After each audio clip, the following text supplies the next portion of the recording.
I stood in the doorway of my childhood home, staring at the note that would change everything. We're on a Christmas cruise, just the three of us. Thanks for the generous gift that made it possible. Mom. 10 years. 10 Christmases spent alone while my family celebrated without me. But this year they'd called me home. They'd promised things would be different. So I'd wired $30,000 for holiday preparations and driven 6 hours through a snowstorm carrying gifts and hope like an idiot. The house was dark, freezing, silent.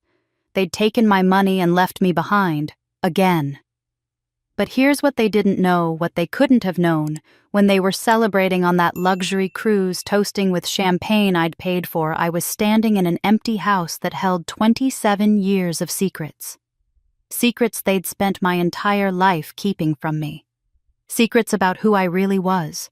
Secrets about why they'd kept me close all these years. Secrets about what they'd planned to take from me, something far more valuable than money.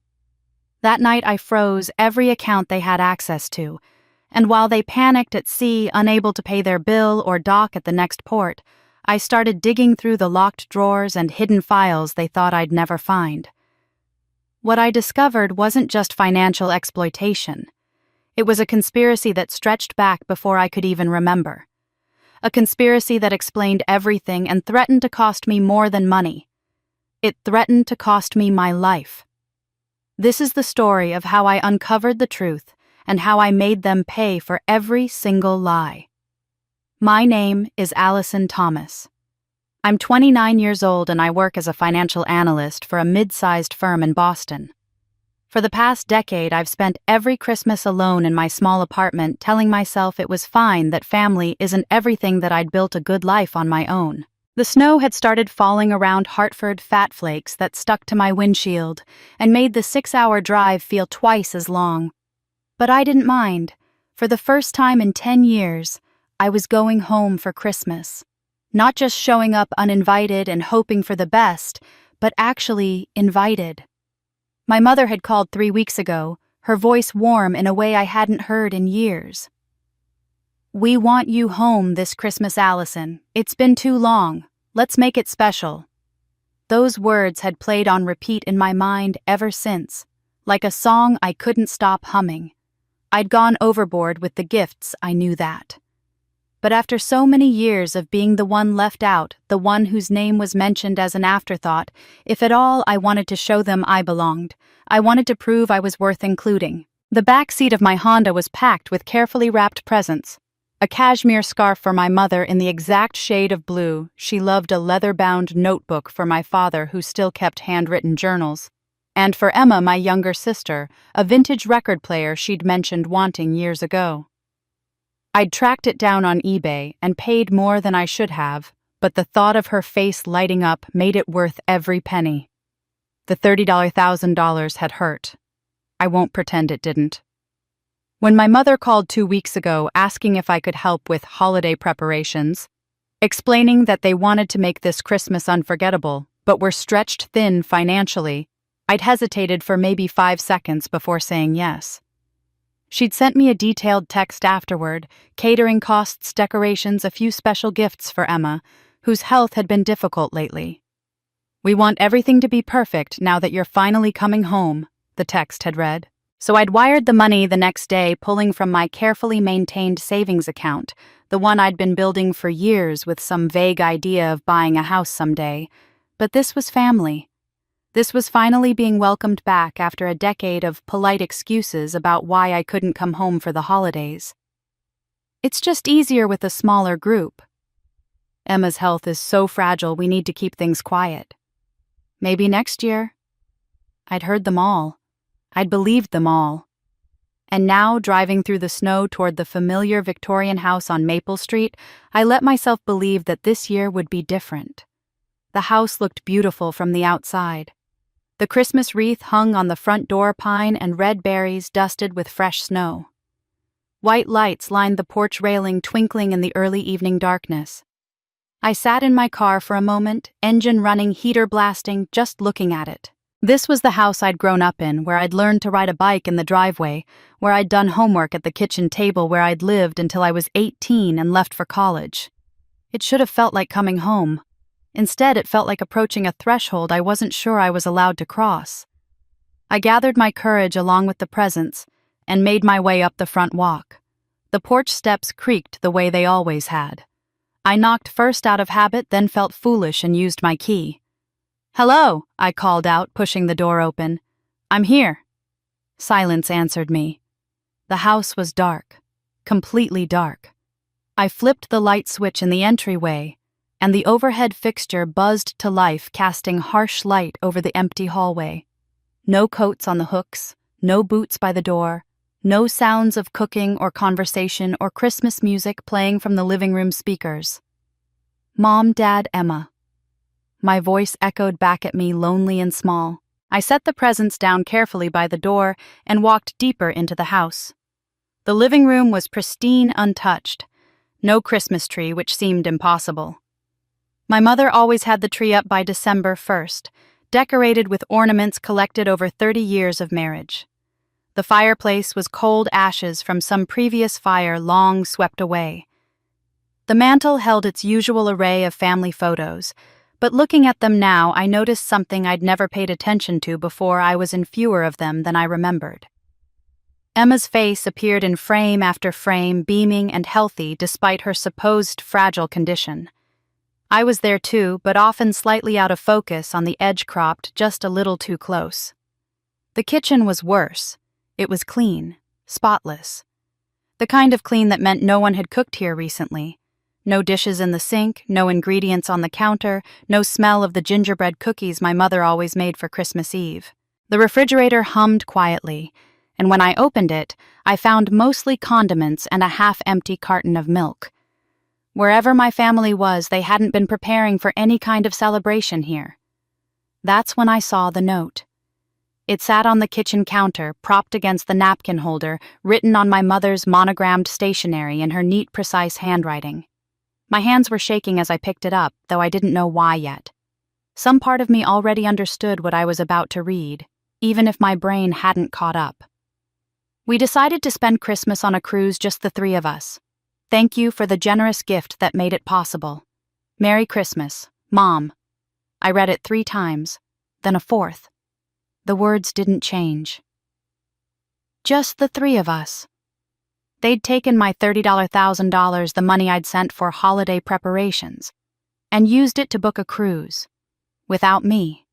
The generous gift that made it possible. As if I'd known. As if I'd offered to fund their vacation. As if this was the plan all along, and I was too stupid to realize it. My legs gave out, and I sat down hard on one of the kitchen chairs. The same chairs we'd eaten breakfast at when I was a kid. The same table where I'd been told at 16 that I should get a job to help out because money was tight. The same kitchen where at 23 I'd been asked to loan them money for Emma's medical bills. The same house where for 29 years I'd been taught that my value was measured by what I could give. The presents were still by the front door. Expensive, thoughtful presents that no one would open.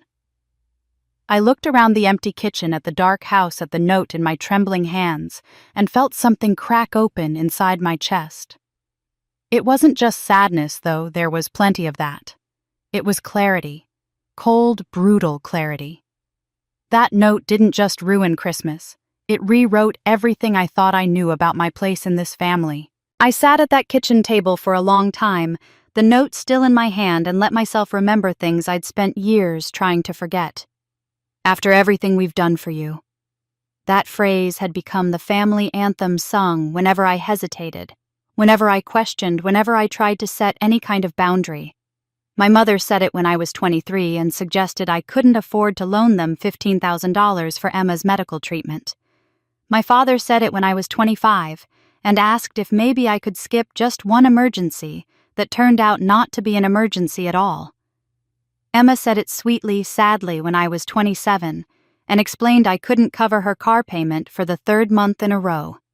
"After everything we've done for you?" The words were always delivered with a certain tone, wounded, disappointed, as if my reluctance to give was a personal betrayal. And it worked. God, it worked every single time. I'd feel the familiar shame creeping up my spine, the sensation that I was being ungrateful, selfish, that I'd forgotten where I came from. So, I'd say yes. I always said yes. I'd transfer the money, rearrange my schedule, cancel my plans, shrink myself down to make room for whatever they needed.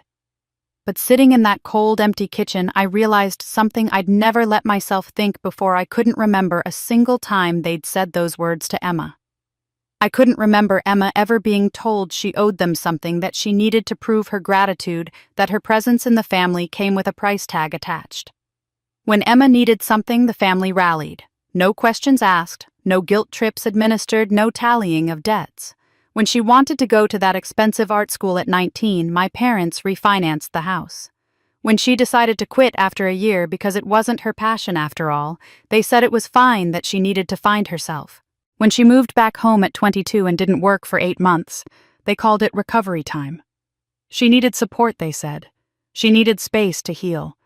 But when I'd gotten pneumonia during my senior year of college, barely able to breathe, calling home to ask if maybe I could come back for a week to recover, my mother had sighed into the phone. "Allison, honey, you're 21 years old. You need to learn to handle these things yourself. We can't always be there to take care of you." I'd stayed in my dorm room, feverish and alone, while my roommate was home for spring break. I'd learned to handle it myself. The double standard had always been there, clear as day, but I'd convinced myself it made sense. Emma was younger. Emma was sick. Emma needed protection. I was the strong one, the capable one, the one who didn't need coddling. I'd worn that identity like armor, proud of my ability to endure, to require so little, to be low maintenance. But now, staring at that note, I saw it differently. I hadn't been strong. I'd been trained. Trained to believe my needs were less important. Trained to accept that love in this family was something you earned through service. Trained to think that asking for help was weakness, but giving until it hurt was virtue. They'd taught me these lessons carefully, consistently, from such a young age that I'd internalized them as truth. By the time I was 10, I already knew not to ask for things. By 15, I was apologizing for taking up space. By 20, I was grateful they still included me at all. I thought about my childhood bedroom upstairs, the smallest room in the house. When Emma was born and got old enough to need her own space, they'd moved her into what had been the guest room, larger, with better light, with an attached bathroom. "You don't mind, do you?" my mother had asked when I was 12, but it wasn't really a question. Emma needs the extra space for all her medical equipment. Except Emma's medical equipment consisted of an inhaler and some prescription bottles that fit easily in a drawer. The room had mostly been filled with toys, clothes, and later makeup and art supplies. I'd moved into the smaller room without complaint. I'd learned not to complain. Every memory I touched revealed the same pattern. Every interaction had come with invisible strings, thin as spider silk, but strong as steel. Birthday gifts came with expectations. Holiday visits came with chore lists. Phone calls came with requests. Nothing was freely given.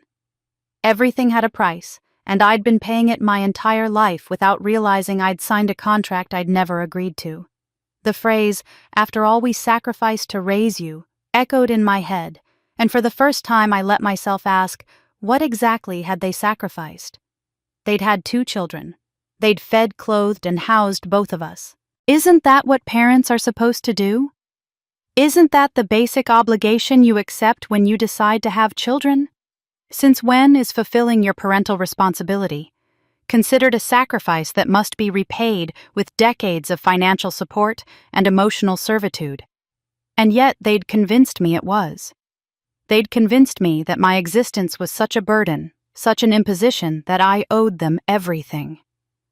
That gratitude wasn't just appreciation, but an active debt I could never fully repay. Every time I gave them money, every time I rearranged my life for their convenience, every time I accepted being excluded or overlooked or dismissed, I was making a payment on a loan I'd never taken out. The truth crystallized with painful clarity: this wasn't love. This was a transaction. Love doesn't keep a ledger. Love doesn't weaponize sacrifice. Love doesn't make you feel like you're constantly failing to prove you deserve it. What I'd been calling family loyalty was actually a control mechanism carefully maintained and expertly deployed whenever I showed signs of independence. They'd invited me home for Christmas not because they missed me, not because they wanted to include me, but because they needed something. $30,000 as it turned out, and I'd given it eagerly, pathetically grateful for the scraps of affection that came with the request. I'd thought I was earning my place at the table. I'd thought I was finally doing enough. But there would never be enough, because I wasn't meant to succeed at this game. I was meant to keep playing it, keep trying, keep giving forever. The childhood lesson that I needed to earn my place hadn't been about building character or teaching me responsibility. It had been about establishing control. It had been about making sure I never felt secure enough to question, never felt valued enough to demand better, never felt loved enough to leave. And once I saw the pattern, I couldn't unsee it.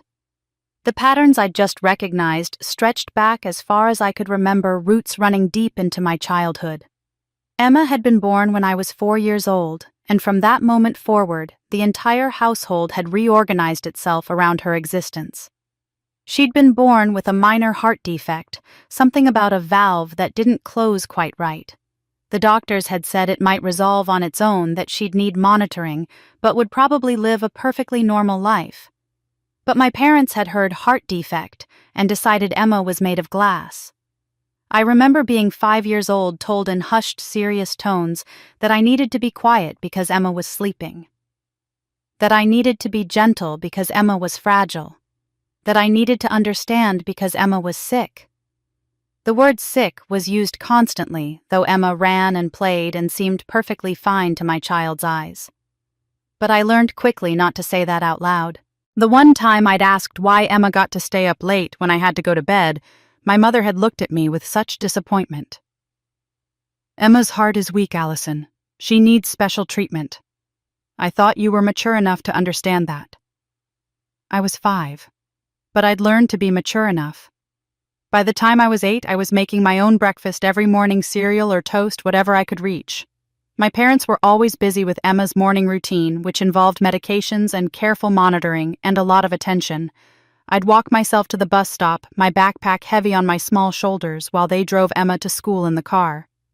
"Emma gets too tired walking," my mother explained once when I asked why I couldn't ride too. "You're strong. You like the exercise." I'd nodded, accepting this logic, and walked to the bus stop alone in the rain and the snow and the early morning darkness of winter.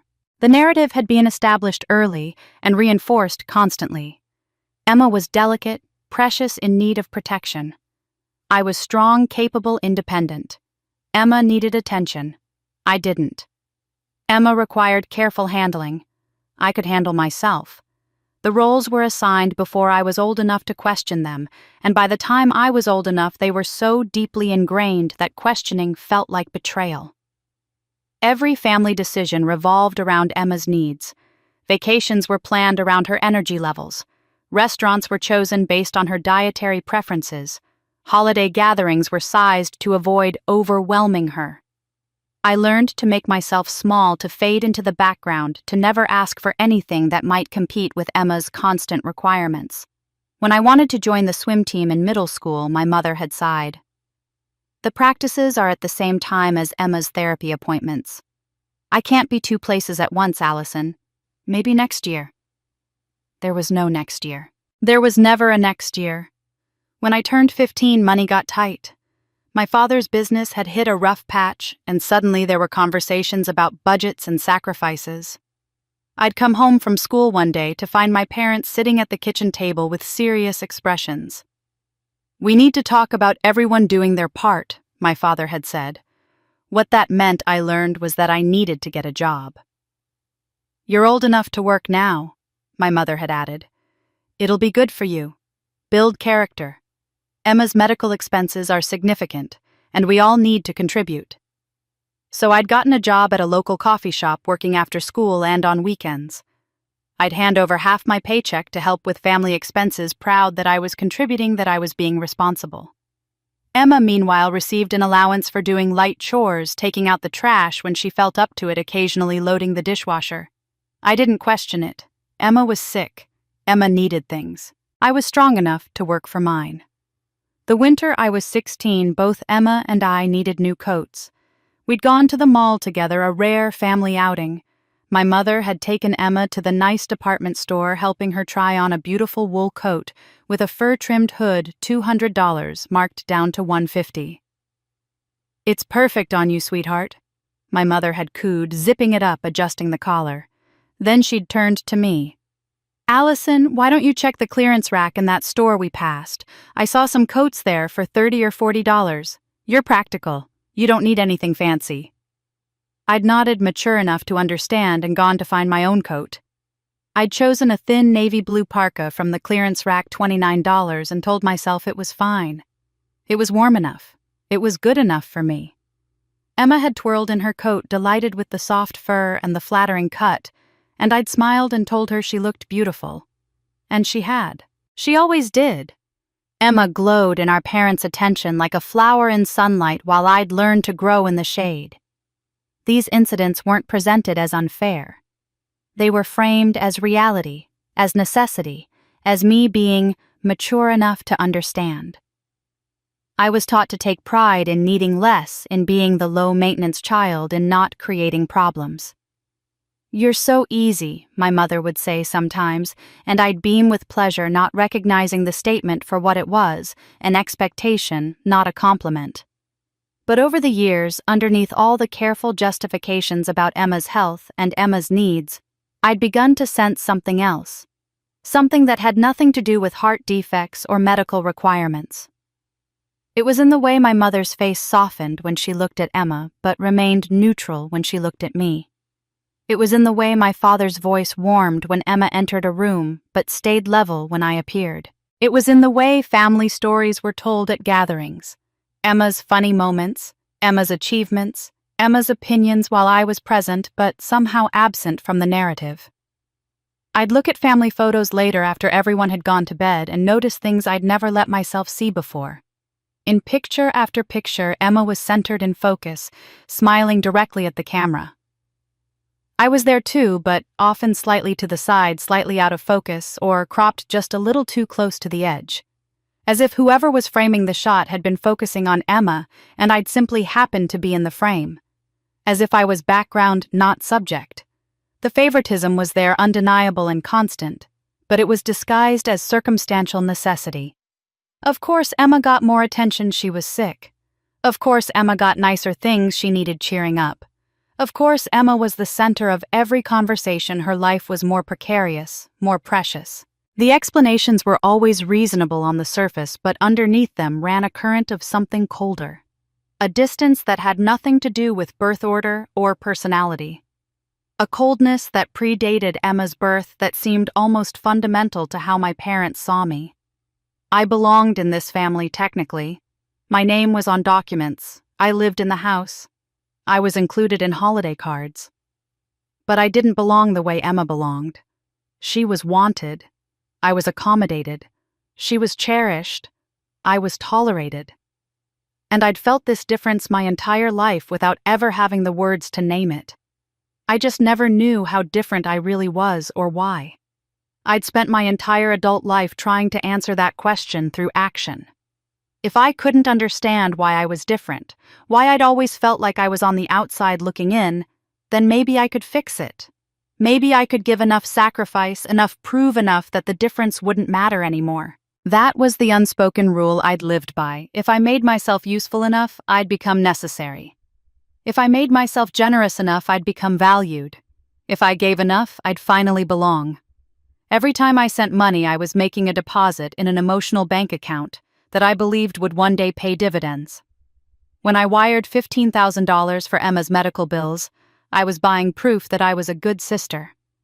When I covered my parents' property tax bill, I was purchasing evidence that I was a responsible daughter. When I sent that $30,000 for Christmas preparations, I was investing in the belief that this time finally I'd earned my seat at the table. Each transaction was a down payment on acceptance, an installment plan for love. I wasn't naive. I knew on some level that healthy families didn't operate like this. I'd seen how my friends' parents treated them, the unconditional support, the easy affection, the love that didn't require constant proof of worthiness. But I'd told myself that every family was different, that maybe I just had to work harder, that maybe the problem was that I hadn't given enough yet. Just a little more, I'd think. Just one more deposit, and the account would be full. Just one more sacrifice, and I'd finally see the return on my investment. The desperation behind that thinking was something I'd never let myself examine too closely. Because if I looked at it directly, I'd have to admit what I was really afraid of, that no amount of giving would ever be enough. Because the problem wasn't the quantity of my offerings, but my fundamental unworthiness. That I wasn't different because of something I'd done, but because of something I was. Something wrong with me at a cellular level, something that made me less deserving of love than Emma, less entitled to care than other people's children received without asking. That fear lived in my chest like a stone, heavy and cold. The terror of being unwanted ran deeper than rational thought. It was a childhood wound that had never healed, that had only grown infected with time. I'd felt it as early as I could remember, that sensation of being tolerated rather than treasured, accepted rather than adored. And the child in me had decided that if I couldn't be naturally loved, I could at least be useful. If I couldn't be chosen, I could make myself indispensable. So I stayed quiet when I should have spoken up. When my mother called with another emergency that required immediate funds, I bit back the questions about why she never called, just to talk, just to check on me, just to hear my voice. When my father asked me to cover Emma's rent for the third consecutive month, I swallowed the observation that Emma was 25 and perfectly capable of working. When Emma texted asking for money for concert tickets while I was eating ramen for the fourth night in a row, I sent the money and told myself that her happiness mattered more than my pride. I gave when every logical part of my brain screamed at me to refuse. I accepted blame for tensions I hadn't created, for problems I hadn't caused, for disappointments that had nothing to do with me. When my mother said I was being selfish for hesitating to drain my savings account, I apologized. When my father suggested I was holding grudges by mentioning past broken promises, I let it go. When Emma cried that I was making her illness worse by creating family stress, I backed down immediately. Silence felt safer than confrontation. Because confrontation meant risking the final verdict, the ultimate rejection. If I challenged them, if I pushed back, if I demanded better treatment, they might finally say the thing I'd always feared, that I wasn't worth keeping. That they'd tolerated me this long out of obligation, but their patience had limits. That Emma was their real daughter and I was just the burden they'd been carrying for too many years. As long as I stayed quiet, I could maintain the illusion that we were a family. As long as I kept giving, I could pretend the relationship was reciprocal. As long as I never tested their love, I'd never have to face confirmation that it didn't exist. People who've never lived with that fear don't understand the calculus it creates. They'd ask me over the years why I tolerated such obvious mistreatment. Friends would say, "Just stop giving them money," as if it were that simple. Coworkers would suggest, "You should tell them how you feel," as if honest communication would fix a problem this fundamental. They didn't understand that for me, setting boundaries meant risking abandonment. Saying no meant potentially losing the only family I had. And being alone felt more terrifying than being used. My endurance wasn't weakness, though I know it looked that way from the outside. It was a survival strategy carefully developed over decades. I'd learned to carry impossible burdens because being strong meant being valuable. I'd learned to ask for nothing because needing less meant causing less trouble. I'd learned to accept scraps of affection because scraps were better than starvation. Every time I'd bent to accommodate them, every time I'd sacrificed my own needs, every time I'd chosen their comfort over my own well-being, I'd been executing a survival plan designed by a child who was terrified of being left behind. I'd shouldered their financial problems, taken on their emotional labor, absorbed their constant demands, and called it love. I'd been their bank, their therapist, their scapegoat, their safety net, and convinced myself it was because families help each other. But really, I'd been trying to make myself so useful, so generous, so indispensable, that they couldn't possibly discard me. I'd been trying to earn something that should have been given freely or not at all. The strength it took to carry all that weight was real. I wasn't weak for enduring. I was strong in all the wrong ways for all the wrong reasons. I'd built muscles designed to bear loads that should never have been placed on me. I'd developed endurance for marathons I should never have been running. I'd trained myself to survive in an environment that was slowly killing me, and I'd been proud of my ability to take the punishment. But sitting in that cold, empty kitchen staring at the note that proved I'd been funding my own exclusion, I felt something shift. Some internal structure that had been holding me upright for 29 years began to crack. The strength I'd relied on my entire life was reaching its breaking point, and I could feel the tremors running through my foundation. And that limit was closer than I thought. My phone was in my pocket, the same phone I'd been checking obsessively during the drive, hoping for a text that said they were running late, that there'd been a misunderstanding, that they were actually at the house waiting for me. Now I pulled it out with different intentions. My hands had stopped shaking. Something cold and clear had settled over me, replacing the hurt with something more useful. Curiosity. Or maybe it was suspicion, finally given permission to exist. I opened my banking app and navigated to recent transactions. The $30,000 transfer to my mother's account was right there, dated 3 weeks ago. I remembered the text she'd sent the day before I'd wired the money. She'd been specific, detailed, convincing. The caterer needs a deposit $8,000. We're getting the house professionally decorated for the first time in years, $6,000. Special gifts for Emma since she's been so sick, $5,000. New dishes and linens because ours are worn out and I want everything perfect, $3,000. The rest for groceries and wine and all the little touches that make Christmas magical. I want this to be special now that you're finally coming home. I'd read that text a dozen times, touched by the care she was putting into planning, grateful that she wanted everything perfect for my return. Now I read it differently. Every number had been calculated to seem reasonable. Every explanation had been designed to deflect questions.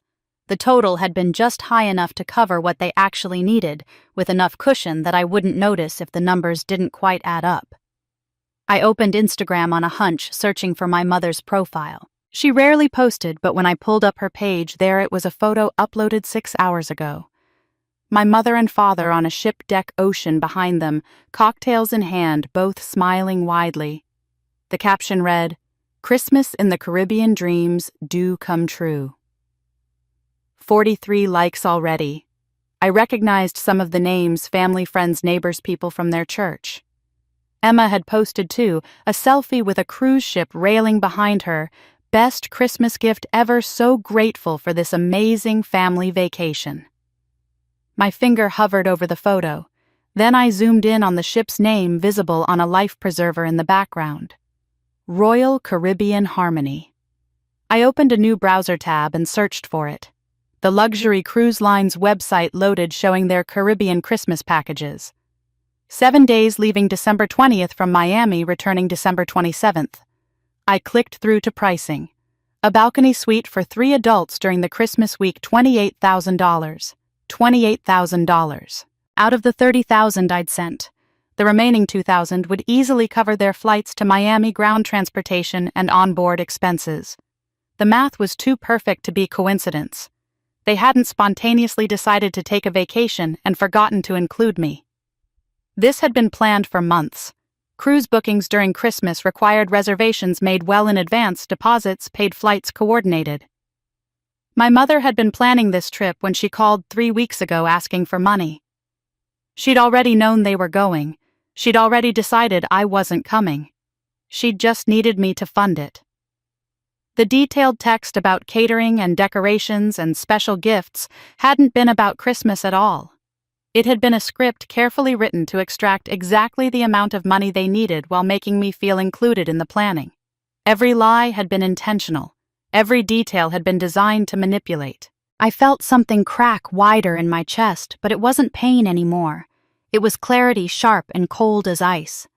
My fingers moved almost automatically, scrolling backward through months of transactions. I pulled up last January when I'd sent $15,000 for what my mother had called a medical emergency. Emma had needed some kind of specialized treatment she'd said not covered by insurance, and they were desperate. I'd sent the money within hours. I opened Facebook and searched my mother's photos from last January. There, a kitchen renovation reveal post dated a week after my transfer.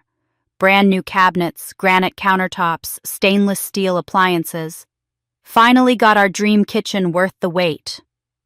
The comments below gushed about how beautiful it looked, how she deserved it, asking which contractor she'd used. I scrolled back to June, found the $8,000 transfer I'd made for my father's business emergency. Cash flow problem, he'd said. Might lose an important contract if he couldn't make payroll. I opened Emma's Instagram from that same week. Photos of her posing next to a brand new silver Honda Civic captioned, "Best big brother and sister ever. Thank you, Mom and Dad, for my graduation present." Graduation present.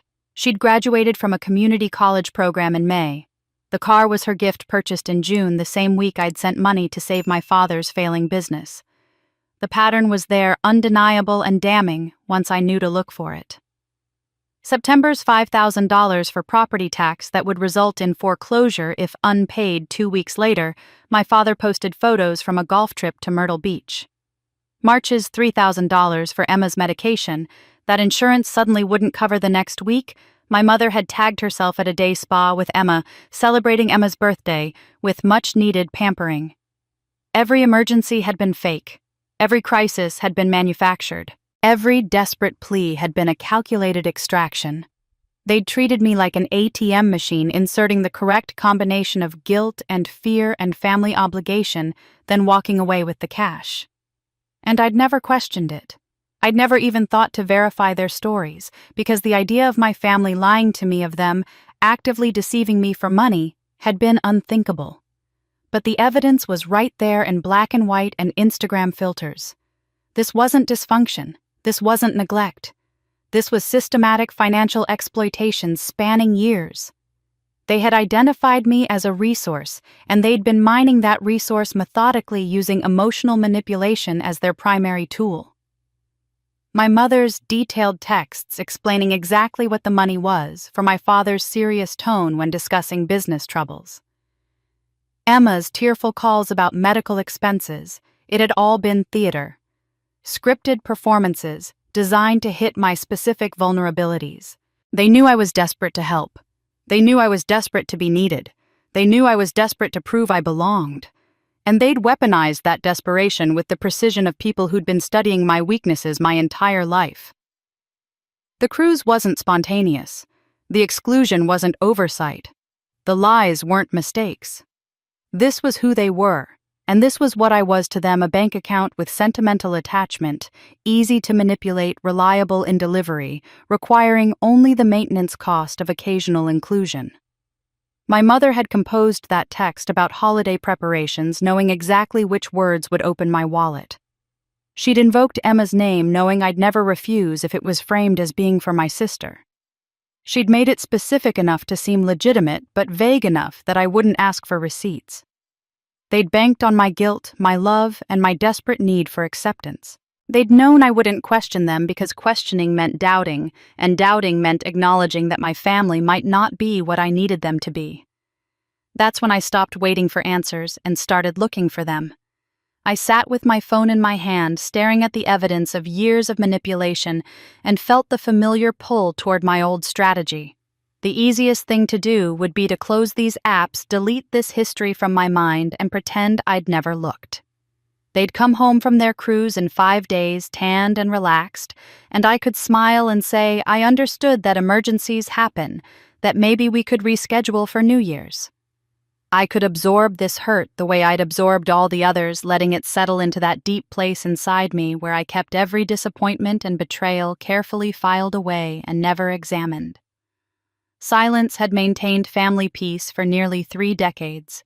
It was a strategy I'd perfected, a skill I'd honed until it was nearly automatic. When my feelings got hurt, I'd swallow them. When I felt used, I'd rationalize their behavior. When I wanted to scream at the unfairness of it all, I'd take a deep breath and remind myself that family is complicated, that love is complicated, that maybe I was being too sensitive. This approach had worked if working meant we still had holidays together and phone calls and the appearance of normal family relationships. But I knew exactly what would happen if I confronted them. I'd seen this play before, acted in it myself more times than I could count. I'd call my mother, voice shaking, and say I was hurt that they'd used my money for a cruise and didn't invite me. She'd gasp offended that I'd even suggest such a thing. "Allison, we didn't force you to give us that money. You offered. You said you wanted to help with Christmas. We never specified exactly how we'd use it, and quite frankly, we're allowed to make our own financial decisions. We thought a family cruise would be healing for Emma." I could hear my father's voice too, measured and disappointed. "You're making this about you when your sister's health is the real concern. We needed some time, just the three of us, to discuss Emma's medical situation without burdening you with the details. I'm sorry if your feelings are hurt, but that's not really the point here, is it?" And Emma would call separately crying, telling me that Mom and Dad were fighting because of me, that her stress levels were through the roof, that I was making everything worse by being vindictive over a simple misunderstanding. "Can't you just let this go? Why do you always have to create drama? We were trying to do something nice for ourselves for once without you making it all about you." And they'd turn it around so expertly that within an hour of confronting them, I'd be the one apologizing. I'd be the ungrateful daughter who couldn't understand that families need boundaries. I'd be the vindictive sister who begrudged Emma a vacation. I'd be the difficult one, the problem child, the source of unnecessary conflict. They'd rewrite the narrative so completely that I'd question my own perception, doubt my own hurt, wonder if maybe I was overreacting to what was really just a miscommunication. Silence would avoid all of that pain. Silence would let me maintain the illusion that we were a family who loved each other, who supported each other, who belonged to each other. Silence would protect me from hearing them say explicitly and clearly that my feelings didn't matter and my hurt didn't count. But this time something was different. This time I could see with uncomfortable clarity what staying silent would actually mean. If I said nothing about this, if I let this pass like I'd let everything else pass, I'd be making a statement. I'd be agreeing that my only value to this family was financial. I'd be confirming that I existed to be used, that my purpose was to provide resources while expecting nothing in return. I'd be teaching them that there were no consequences for lying to me, manipulating me, excluding me, or treating me like an ATM machine with occasional emotional needs they had to manage. Every future interaction would follow this pattern because I'd have trained them that this pattern worked. They'd know that no matter how badly they treated me, no matter how blatant the exploitation, I'd eventually swallow my hurt and come back for more. The boundary violations would escalate because they'd learned that my boundaries were made of tissue paper, present enough to acknowledge, but easy enough to tear through without real resistance. I realized sitting in that cold kitchen that protecting the peace had really meant sacrificing my dignity. Every time I'd chosen silence over confrontation, every time I'd absorbed hurt rather than expressing it, every time I'd pretended everything was fine when it clearly wasn't, I'd been trading pieces of my self-respect for the illusion of family harmony, and I wasn't sure I had any dignity left to trade. The price of peace had become too expensive. I couldn't afford it anymore. The debate shifted in my mind, the question changing shape. It wasn't really about whether to confront them or stay silent. It was about something more fundamental. What kind of relationship requires one person to endure mistreatment in order to maintain connection? What kind of love demands that one party accept abuse as the cost of belonging? What kind of family only functions when one member agrees to be perpetually exploited? My family didn't accept me despite my flaws, the way healthy families do. They accepted my resources despite my humanity. They valued what I could give them, but not who I actually was. They wanted my money and my compliance and my silence, but they didn't want me. Not really, not in any way that mattered. This wasn't family. This was extraction dressed up in the language of love. Protecting myself wasn't betrayal. It wasn't vindictiveness or pettiness or making things all about me. It was recognizing something I should have seen years ago. This relationship survived only because I refused to acknowledge it was already over. I'd been the only one trying to maintain connection. I'd been the only one making sacrifices. I'd been the only one who cared whether we actually functioned as a family. They'd been perfectly content to have me at arm's length, available when needed for money or favors, but otherwise out of sight and out of mind. Some relationships, I finally understood, only exist because one person is doing all the work of believing in them. Take away that belief, that desperate pretending, that willingness to overlook every hurt and excuse, every violation, and there's nothing actually there. The relationship isn't real. It's a performance by one actor on an empty stage. And then the house gave me the answer I wasn't ready for. The guest room upstairs was freezing. The heat had been turned down to save energy, while the house was empty, and the December cold had seeped into every corner. I'd come up looking for extra blankets, unwilling to leave this house, until I understood, more unwilling to go home to my apartment, where I'd spend the night second-guessing everything I'd discovered. The guest room had always been my room when I visited the smallest bedroom in the house, the one with the narrow twin bed and the dresser that had been old when my parents bought the house 30 years ago. I opened the bottom drawer of that dresser, expecting to find the quilts my grandmother had made, the ones my mother usually stored there. Instead, my fingers hit something metal and cold. I pulled out a locked metal file box, the kind you'd buy at an office supply store for $20. It was shoved all the way in the back of the drawer, hidden under some old tablecloths that hadn't been used in years. The box was dusty, clearly hadn't been moved in a while, and had a simple combination lock on the front. My hands moved before my brain fully processed what I was doing. I grabbed a hairpin from my purse and worked the lock, a skill I'd learned in college when my roommate had locked herself out of her desk drawer once a week. The mechanism was cheap, designed more for privacy than security, and it clicked open after 30 seconds of careful manipulation. I sat on the floor, the cold hardwood seeping through my jeans, and lifted the lid. Inside were manila folders, each labeled with years written in my father's block handwriting. The first one I pulled out was labeled 2009-2010. I opened it carefully, as if the papers inside might bite. The top document was a medical report from County General Hospital's tissue typing laboratory. My name was at the top, Allison Marie Thomas. Below it, rows of data I didn't understand, numbers and abbreviations and codes that meant nothing to me, but some phrases were in plain English and those jumped off the page like they'd been highlighted. Blood type O negative, highly compatible with patient Emma Harrison. A positive universal recipient compatibility. Further down, tissue markers. HLA-A, HLA-B, HLA-DR typing shows excellent match for potential living organ donation. And then, near the bottom, recommendation suitable living donor candidate. Suggest maintaining close familial contact for future medical need assessment.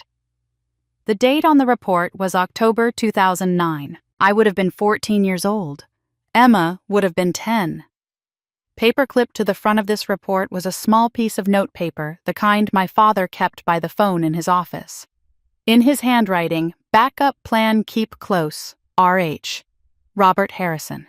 My father's initials. My hands started shaking again, but not from cold this time. I set that folder aside and grabbed the next one. 2012. Another tissue compatibility report, this one more detailed with additional tests I didn't remember being taken. But I did remember that year I was 17, had come home from my senior year of high school for Thanksgiving, and my mother had insisted I go with Emma to one of her cardiology appointments. "She gets nervous," my mother had said. "It would help if you were there."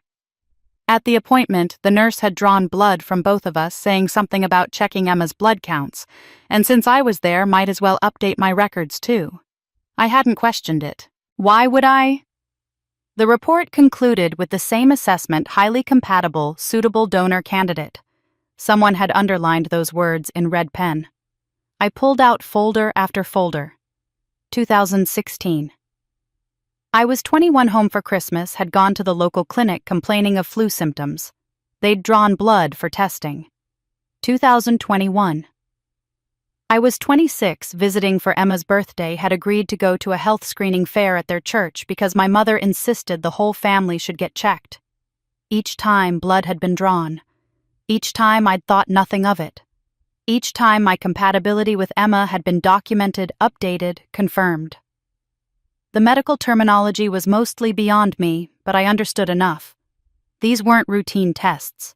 These were specific panels designed to assess transplant compatibility, tissue typing, antibody screening, cross-matching protocols. The reports used phrases like living donor evaluation and organ compatibility assessment, and recommended monitoring for future transplant consideration. This wasn't about checking my health. This was about checking my usability. 15 years of documentation. 4 separate testing occasions that I could now identify, plus references to other results I didn't remember being part of. Someone had been systematically tracking my medical compatibility with Emma, updating the data, ensuring the information stayed current. The most recent folder was dated just last year. I'd been home for a weekend visit, had mentioned feeling tired, and my mother had insisted I see their family doctor just to be safe. I'd gone to humor her, had blood work done, had been told everything looked fine. That blood work was here in this box with the same conclusion: highly compatible donor candidate. The phrase backup plan keep close echoed in my mind. I thought about every time they'd pulled me back in over the years. Every guilt trip about family loyalty. Every reminder that Emma needed me. Every time they'd made me feel selfish for wanting distance, for building a life of my own, for not being available at a moment's notice. I'd thought it was about love, about family bonds, about their fear of losing connection with me. But it wasn't about connection. It was about access. They'd been maintaining me the way you maintain insurance. Keeping the policy active, keeping the premiums paid, keeping the coverage available for when you need to make a claim. The phrase keep close wasn't about emotional closeness. It was about practical proximity. They needed to keep me close enough, engaged enough, guilty enough, that when Emma's condition deteriorated to the point of needing a transplant, I'd be available. Willing. Primed by years of conditioning to sacrifice myself for family. Every interaction I'd thought was about acceptance had really been about asset management. They hadn't been trying to love me. They'd been trying to maintain me in working condition. All those years of feeling like I wasn't quite part of the family, like I was different in some fundamental way, I'd been right. I was different. I wasn't their daughter in the way Emma was their daughter. I was their backup plan, their insurance policy, their spare parts warehouse kept close in case of emergency. That report explained things my family never could and raised questions they'd never want to answer. I stayed on that guest room floor for maybe 20 minutes, surrounded by folders of medical reports that documented 15 years of being viewed as spare parts. Then something shifted inside me. The fear and hurt that had been churning in my chest crystallized into something clearer, colder. I stood up carefully, placed all the folders back in the metal box exactly as I'd found them, and carried my phone downstairs to the kitchen table. What I was about to do terrified me. But letting things continue as they were terrified me more. I opened my banking app, first hand steady now, despite everything. My parents had been listed as emergency contacts on my account since I'd opened them at 18 standard practice, the bank had said, in case something happened to me.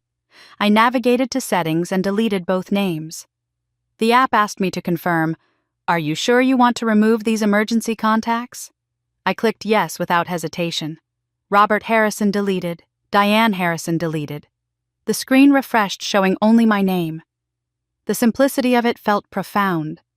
Next, I went through every shared account, every place where my family had any kind of access to my finances. Years ago, my father had convinced me to add him to my savings account, just in case of emergency, claiming it was responsible planning. My mother had been added to my secondary checking account when she was helping me manage some bills during a busy work period, and I'd never removed her. They couldn't withdraw money without my knowledge. The accounts still required my authorization for transactions, but they could see my balances, my transactions, my financial life laid bare. I removed them from everything. Each deletion required verification, security questions, confirmation codes sent to my phone. I answered each one deliberately, methodically. Are you sure you want to remove authorized users? Yes. This action cannot be undone without visiting a branch. I understand. Confirm your identity with the last 4 digits of your social security number. Done. The credit card was next. I'd given my mother a card linked to my account 3 years ago when she'd called in tears about an unexpected car repair. Just until we get back on our feet, she'd promised. She'd never returned it. I'd told myself it was fine, it was for emergencies, family helped family. Now I logged into the credit card portal and reported the card as lost. The system immediately froze it and prompted me to order a replacement that would be sent only to my address. Would you like to add any authorized users to the new card? No. No authorized users. Then I did something I'd never considered before I opened an account at a completely different bank, one my family had no connection to, no history, with no ability to sweet-talk a branch manager they'd known for 20 years. I filled out the online application for a high-yield savings account, uploaded my identification, and initiated a transfer of $45,000 from my primary savings, more than half of everything I had. The money I'd been saving for years, the nest egg I'd been building, the security I'd been creating. I moved it somewhere they couldn't see, it couldn't track, it couldn't know it existed. Each action felt like cutting a rope that had been wrapped around my throat for years. I hadn't realized how much energy I'd been expending just maintaining their access to me, keeping myself available, keeping myself transparent, keeping myself vulnerable. With every password change, every deleted contact, every frozen card, I felt something loosen. Not freedom, not yet. But the possibility of freedom. The first breath after nearly drowning. This was the first time in my adult life I'd exercised power without asking permission first. For years, every financial decision had come with an internal dialogue about whether my family might need that money, whether I should save it for their next emergency, whether spending it on myself was selfish when they had so many needs. I'd asked if they needed help before they asked me. I'd offered money before they requested it. I'd made myself available, accessible, ready to support them at a moment's notice, because I thought that's what good daughters did. Now I was withdrawing that access without discussion, without explanation, without giving them any warning or chance to argue. There would be no phone call asking if it was okay to change my passwords, no email explaining why I was removing them from my accounts, no text message apologizing for taking back control of my own finances. I was simply acting, and the silence of these moves felt revolutionary. I wasn't engaging with their framework of guilt and obligation. I wasn't entering the space where they controlled the narrative and determined the rules. I was stepping outside it, entirely moving to ground they didn't own. The fear was there, humming underneath everything. Fear that I was overreacting, that I'd regret this, that I was destroying my family over hurt feelings and paranoid suspicions. But the calm was there, too steady and certain. The medical reports had revealed something I couldn't unknow. My family saw me as a resource to be managed, not a person to be loved. For 15 years, they'd been tracking my usefulness, documenting my compatibility, noting my availability. The phrase, backup plan, keep close, wasn't about affection. It was about asset preservation. If they were capable of that, of viewing me as spare parts for Emma, of systematically testing me without my informed consent, of keeping secret files on my medical utility, what else might they be capable of? What else had they planned that I didn't know about? What would they do when Emma's condition deteriorated further and they needed to cash in their insurance policy? I finished the last password change and set my phone down on the kitchen table. My hands were steady. My breathing was even. I wasn't doing this to hurt them. I wasn't doing this to punish them for the cruise or the years of exploitation or the lies about where my money went. I was doing this because protection requires action, not just awareness. I was doing this because I'd just discovered that my family had spent 15 years preparing to use my body without bothering to ask if I was willing to give it. I was doing this because sometimes love isn't enough reason to let people destroy you. They noticed within hours. I'd been sitting at the kitchen table for maybe 2 hours. after completing all the account changes, staring at nothing, processing everything, when my phone started ringing. The screen lit up with my father's name. I glanced at the time, 11 p.m. They were 3 hours behind me, so it was only 8 p.m. on the cruise ship. Prime dinner time. Prime time for onboard purchases. I let it go to voicemail. He called again immediately. Then again. By the fourth call, my hands were shaking. By the fifth, I answered. "There's a problem with the card." His voice was tight, controlled in that particular way that meant he was angry, but in public maintaining composure for whoever might overhear. "Fix it." Not hello, not are you okay, not is something wrong. Just a command issued with the expectation of immediate compliance. "I'm making some changes to my accounts," I said, surprised by how steady my own voice sounded. "Changes." He repeated the word like it was foreign. "What kind of changes?" "Personal financial management changes. The card you're using is frozen." There was a pause, and I could hear background noise, music, conversation, the ambient sound of a ship's dining room. "We're in the middle of a vacation, Allison. This is incredibly poor timing. Whatever you're upset about, we'll discuss it when we get back." "I'm not," I started, but he'd already hung up. My phone was silent for maybe 10 minutes. I sat there holding it, watching the screen, waiting. Then the texts started coming from my mother. She'd always preferred texting for these kinds of conversations, preferred having time to craft her words carefully. "Honey, we can't reach the account.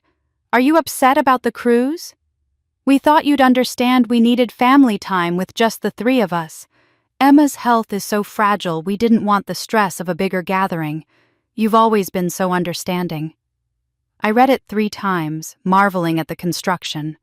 Not an apology for abandoning me on Christmas, not an acknowledgement that they'd lied about what my money was for. Instead, a gentle reframe where their decision to exclude me was actually consideration for Emma, and my hurt feelings were an overreaction to their thoughtfulness. I didn't respond. Another text came through 5 minutes later. "We're worried about you. This isn't like you. Please call me so we can talk about whatever is bothering you." Then when I still didn't respond, your father tried to pay for dinner and the card was declined. It was embarrassing in front of the other passengers. "I don't understand why you'd do this without talking to us first." The texts were coming faster now, the carefully measured concern giving way to something sharper. "This is punishing Emma for our decisions. She had nothing to do with planning this trip. She's asking why you're upset with her. Do you know how much stress this is causing her?" There it was, the inevitable redirect through Emma. I'd seen this pattern my entire life, but never named it until now. Every boundary I'd tried to set, every complaint I'd ever raised, every moment of standing up for myself had eventually been reframed as harmful to Emma. Not harmful to my relationship with my parents, not a legitimate grievance worth addressing, but a threat to Emma's fragile health. My phone rang again. Emma this time. I almost didn't answer, but some old instinct was still too strong. I picked up. "Allison." Her voice was thick with tears, or at least the sound of tears. I'd learned years ago that Emma could cry on command, that tears were one of her most effective tools. "Please, I don't know what happened, but Mom and Dad are fighting, and they're saying you cut them off from something. Why would you do this right now?" Emma. "I know you're hurt about Christmas." She continued, not letting me speak. "I get it, I really do. I wanted you here too, but this was their decision, not mine. And now they're completely stressed, and you know what stress does to my condition. My heart rate has been elevated all evening." I closed my eyes, recognizing the script we'd been performing for decades. Emma's health was the trump card, the conversation ender, the ultimate weapon against any form of resistance. "I saw the medical reports," I said quietly. "In the guest room dresser." "The tissue compatibility tests going back 15 years. The silence on the other end of the line was total. Even the background noise seemed to disappear. When Emma spoke again, her voice had changed. The tears were gone, replaced by something flatter. "I don't know what you're talking about." "Yes, you do. Allison, you're being paranoid. Those are probably just regular medical records. Mom keeps everything. They're tissue typing reports, living donor compatibility assessments, with notes about keeping me close. Another pause. Look, I can't deal with this right now. Mom and Dad need to pay for things on this cruise. Can't you just restore whatever you changed and we'll all talk about it when we get home? Deal with it like adults instead of throwing a tantrum long distance. A tantrum. That's what this was being reduced to. Not self-protection, not reasonable boundaries, not a response to discovering I'd been cataloged as spare parts for 15 years. A tantrum. For me? Emma added, her voice softening into that particular tone she used when she wanted something.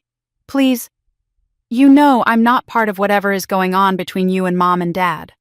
I'm just trying to enjoy one vacation before my health gets worse. You wouldn't want to ruin that for me, would you? The question was designed to have only one acceptable answer. Of course I wouldn't want to ruin Emma's vacation. Of course I wouldn't want to cause her stress. Of course I would prioritize her comfort over my own feelings. That's what I'd been trained to do since I was 4 years old. I need some time, I said. Time for what? To think about whether you want to financially strand your family in the middle of the ocean. That's not complicated, Allison. Either you care about us, or you don't. I ended the call. My phone immediately lit up again. My father calling back. I silenced it. A text from my mother. We need to talk about this now. Then another from my father. Your behavior is unacceptable. Family means sacrifice. You seem to have forgotten that. And then they started talking about sacrifice. After that conversation with Emma, the calls and texts stopped. The sudden silence was almost worse than the barrage. For 2 days, my phone stayed quiet. No demands, no guilt trips, no manipulative messages about family loyalty. I stayed in the house, sleeping in the guest room, eating whatever I could find in the mostly empty kitchen, and spending hours going through other parts of the house I'd never been allowed to explore freely as a child. My father's office yielded more files, more documents, but nothing as damning as the medical reports. Still, I photographed everything that seemed relevant, uploading it all to cloud storage that only I could access. I was building something, though I wasn't sure what yet. Evidence, maybe. Or just proof that I wasn't crazy, that the patterns I'd finally recognized were real. On the 3rd day, my phone rang with a video call request from my father. I almost declined it, but curiosity won out. When I answered, his face filled the screen and he looked different, softer somehow. The tight control from our last conversation had been replaced with something that looked almost like warmth. Allison. He smiled and it seemed genuine. Thank you for answering. I know our last conversation didn't go well. I said nothing, just watched him. Behind him, I could see blue ocean and the railing of a ship deck. My mother moved into frame, settling into a chair beside him. She was wearing sunglasses pushed up on her head, her skin slightly pink from sun exposure. Honey, we owe you an apology. My mother began, and her voice had that gentle quality she used when she wanted something. We handled Christmas very poorly. We should have invited you on this trip, or at the very least, we should have been honest with you about our plans. That wasn't fair to you. My father nodded along, his expression appropriately contrite. We've been under enormous stress with Emma's health situation. The doctors have been telling us her condition is deteriorating, and we needed some time as just the 3 of us to process that and discuss options. But we went about it the wrong way. We took your generosity for granted, my mother continued. You've been so supportive over the years, so willing to help, and we started expecting it, rather than appreciating it. That was wrong of us. The apology was polished, every word carefully chosen. They were tag-teaming, one picking up where the other left off, a rehearsed performance delivered with just the right amount of regret. They were saying exactly what they thought I needed to hear, hitting all the right notes. But it felt hollow, like watching actors in a play who'd memorized their lines perfectly, but didn't understand the character's motivation. We value you, Allison, my father said. You're our daughter. You're part of this family. We never want you to feel otherwise. My mother leaned closer to the camera, her face filling more of the screen. "This reaction, though, honey, it's not like you. We're worried. Are you okay? Is something going on with you? Is work stressful? Are you having financial problems?" The questions came quickly, probing. They were trying to understand what had changed, what had triggered my sudden boundary setting.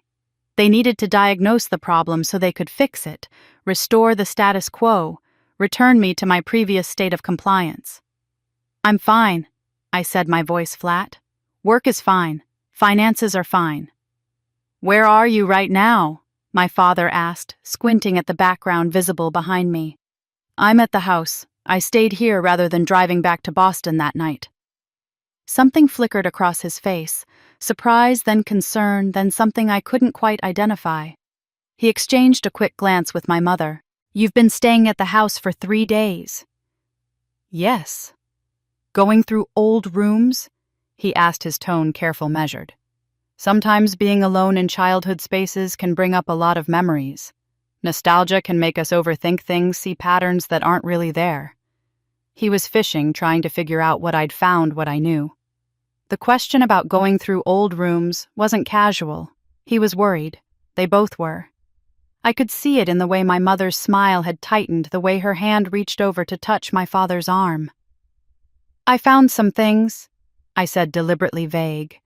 My mother jumped in quickly. "Well, I'm sure whatever you found has a perfectly reasonable explanation. Old houses accumulate so much paperwork over the years. Documents can look concerning out of context." They knew.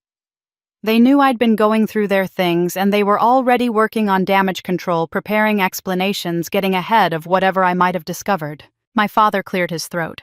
"Listen, we get back in 5 days. What do you say we have a family dinner, just the 4 of us, and we can clear the air? Start fresh.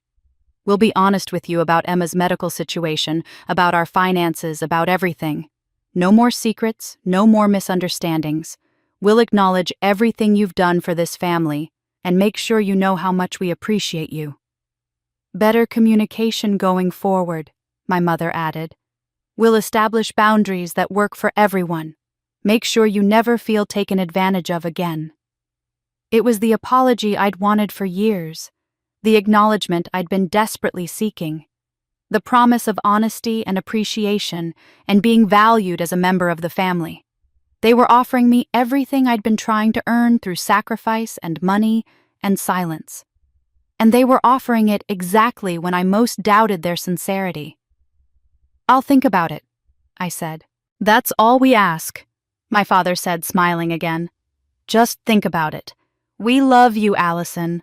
Whatever's happened, whatever you're feeling, we can work through it as a family." "We'll see you in 5 days," my mother said. "And honey, maybe it would be better if you went back to your apartment in Boston. Being alone in that house might not be healthy for you right now." The call ended with promises of love and understanding and fresh starts. I sat there holding my phone, staring at the blank screen, replaying the conversation in my mind. They'd apologized for Christmas and for taking my generosity for granted. They'd expressed concern for my well-being. They'd invited me to dinner to clear the air. But they hadn't explained why they'd needed my money specifically for this cruise. They hadn't acknowledged the 15 years of secret medical testing. They hadn't addressed why I'd been excluded from family gatherings for a decade. They hadn't mentioned the pattern of lies about where my money went. The apology had addressed my feelings, "We know you're hurt," but not their actions. They'd acknowledged that I felt taken advantage of without admitting they'd actually taken advantage of me. And most telling, they weren't asking for money anymore. No requests to restore the credit card access. No mention of needing financial help. No guilt trips about family obligations or Emma's medical expenses. They'd completely abandoned that strategy. They weren't asking for money anymore. That scared me more than when they were. That night, I couldn't sleep. I lay in the narrow twin bed in the guest room, staring at the ceiling, replaying that video call over and over. The apology had been too smooth, too practiced. My father's concern about me going through old rooms had been too specific. They knew I'd found something, and they were already preparing their defenses, already crafting explanations that would make me question what I'd seen with my own eyes. Around 2 a.m, I gave up on sleep and went downstairs. The house was dark and silent, every creak of the floorboards sounding amplified in the stillness. I found myself standing outside my father's home office, a room I'd been told to stay out of as a child. "Daddy's private space," my mother had always said. "Important papers in there. We don't want anything getting damaged or lost." I'd respected that boundary my entire childhood and most of my adulthood. But tonight, boundaries felt like suggestions I was no longer obligated to follow. The door wasn't locked. I flipped on the light and stood there for a moment, taking in the space. Tall bookshelves lined 2 walls filled with leather-bound volumes that looked expensive but unused.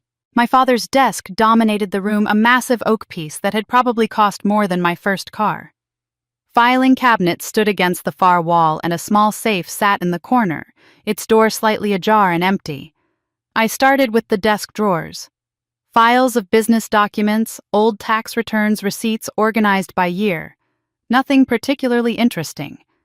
Then I tried the filing cabinets. They were locked, both of them, with small keyholes that required keys I didn't have. I ran my hands under the desk edges, feeling for anything hidden. In the back corner, my fingers brushed against something taped to the underside. A small key secured with yellowing Scotch tape. I peeled it off and tried it in the first filing cabinet. The lock clicked open. Inside were hanging folders, each labeled in my father's precise handwriting. Tax documents, 2015-2020. Insurance policies. Property deeds. Medical records, Robert. Medical records, Diane. Medical records, Emma. And there at the back, medical records, Allison. I pulled out Emma's folder first. It was thick, stuffed with papers. Years of cardiology reports, medication lists, hospital discharge summaries, insurance claims. The documentation of a childhood spent managing a chronic condition. My folder was thinner, much thinner. I opened it and found the tissue compatibility reports I'd already seen in the metal box upstairs. But beneath those was something else, a document with an official seal, the kind of heavy paper used for legal records. Certificate of Adoption, State of Massachusetts.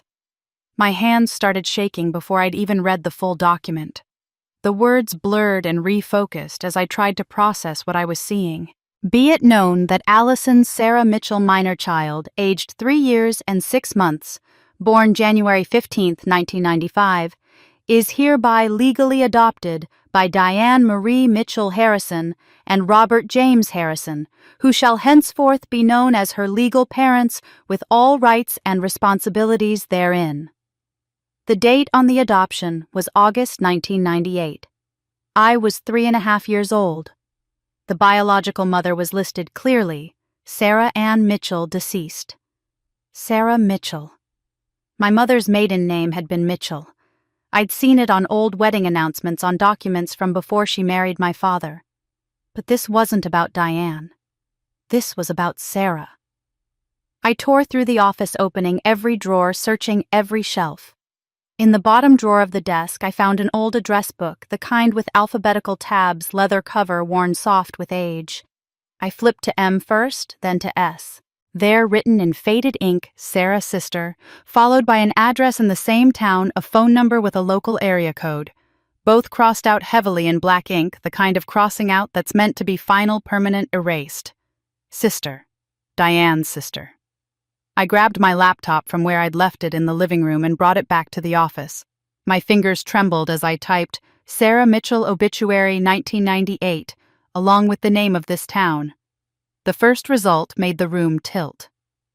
Sarah Ann Mitchell, 28, of Riverside, died tragically Tuesday, June 16, 1998, in a single-car accident on Route 7. Born January 3, 1970, Sarah was a beloved member of the community, known for her kindness and her devotion to her young daughter. She worked as an elementary school teacher at Riverside Elementary and was active in local theater productions.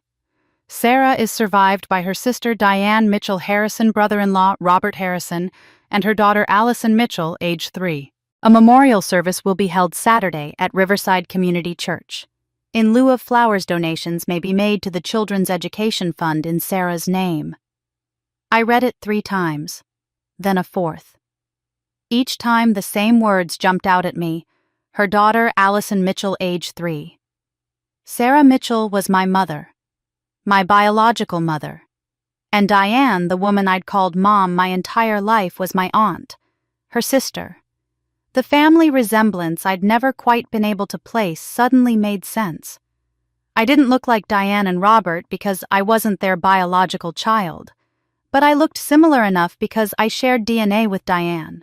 We had the same nose, the same chin, the same general build.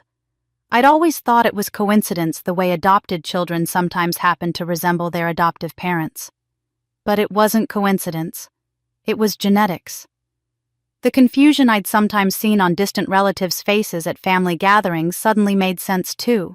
The way my grandmother had once called me Sarah by accident, then quickly corrected herself with tears in her eyes. The way certain cousins seemed uncertain about my exact age or when I'd joined the family. They'd known, or at least some of them had known. I was Sarah's daughter, taken in by Diane after Sarah died. But if I was family, if I was their niece, their flesh and blood, why the adoption? Why not just guardianship? Wouldn't that have been simpler, less permanent, less legally binding? Why did they need to make me legally theirs?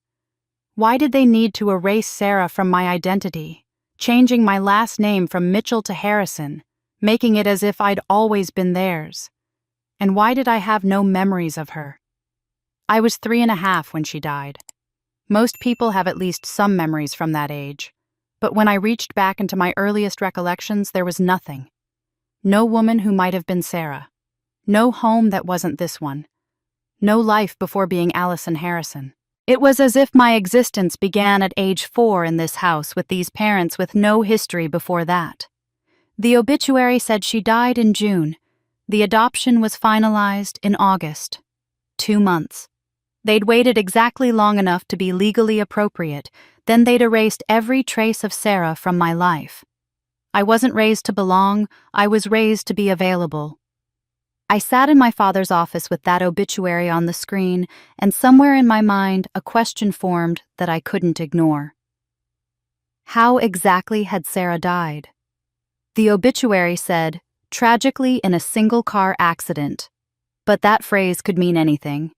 I needed details. Police reports older than 25 years are generally public record in Massachusetts. I knew this because I'd helped a coworker navigate accessing old documents for a property dispute once. I opened the state police database and started searching. It took me 20 minutes of digging through archives, but I found it, Incident Report 98-0616-47, filed by Officer Marcus Chen, Riverside Police Department. The report was clinical detached in the way official documents always are. Single vehicle accident, Route 7, northbound mile marker 14. Rainy conditions, low visibility. 1994, Honda Accord left roadway, struck tree approximately 15 feet from road edge. Driver Sarah Ann Mitchell, age 28, pronounced dead at scene by EMT personnel. No passengers. Victim not wearing seatbelt at time of impact. I read further. Witness statements none. Accident discovered by passing motorist at approximately 10:47 p.m. Vehicle inspection notes. Significant front-end damage consistent with tree impact. Possible brake line issues noted, though damage may be result of collision rather than pre-existing condition. No signs of foul play. Cause of accident determined to be driver error in inclement weather conditions, possibly compounded by mechanical failure. Possible brake line issues. The phrase was buried in the middle of a paragraph easy to miss, mentioned almost as an afterthought. But then, in the final section, Sister Diane Harrison arrived at scene during investigation. Confirmed victim had been distracted and upset in recent weeks. Victim's vehicle maintenance history unknown. Case closed pending final autopsy report. I pulled up the autopsy report next, though it made my stomach turn to read it. The medical examiner's findings were straightforward. Cause of death was blunt force trauma consistent with high-speed impact. Blood alcohol level 0. No drugs in her system. Time of death estimated between 10:00 and 10:30 p.m. The report concluded with accidental death and noted no further investigation was warranted.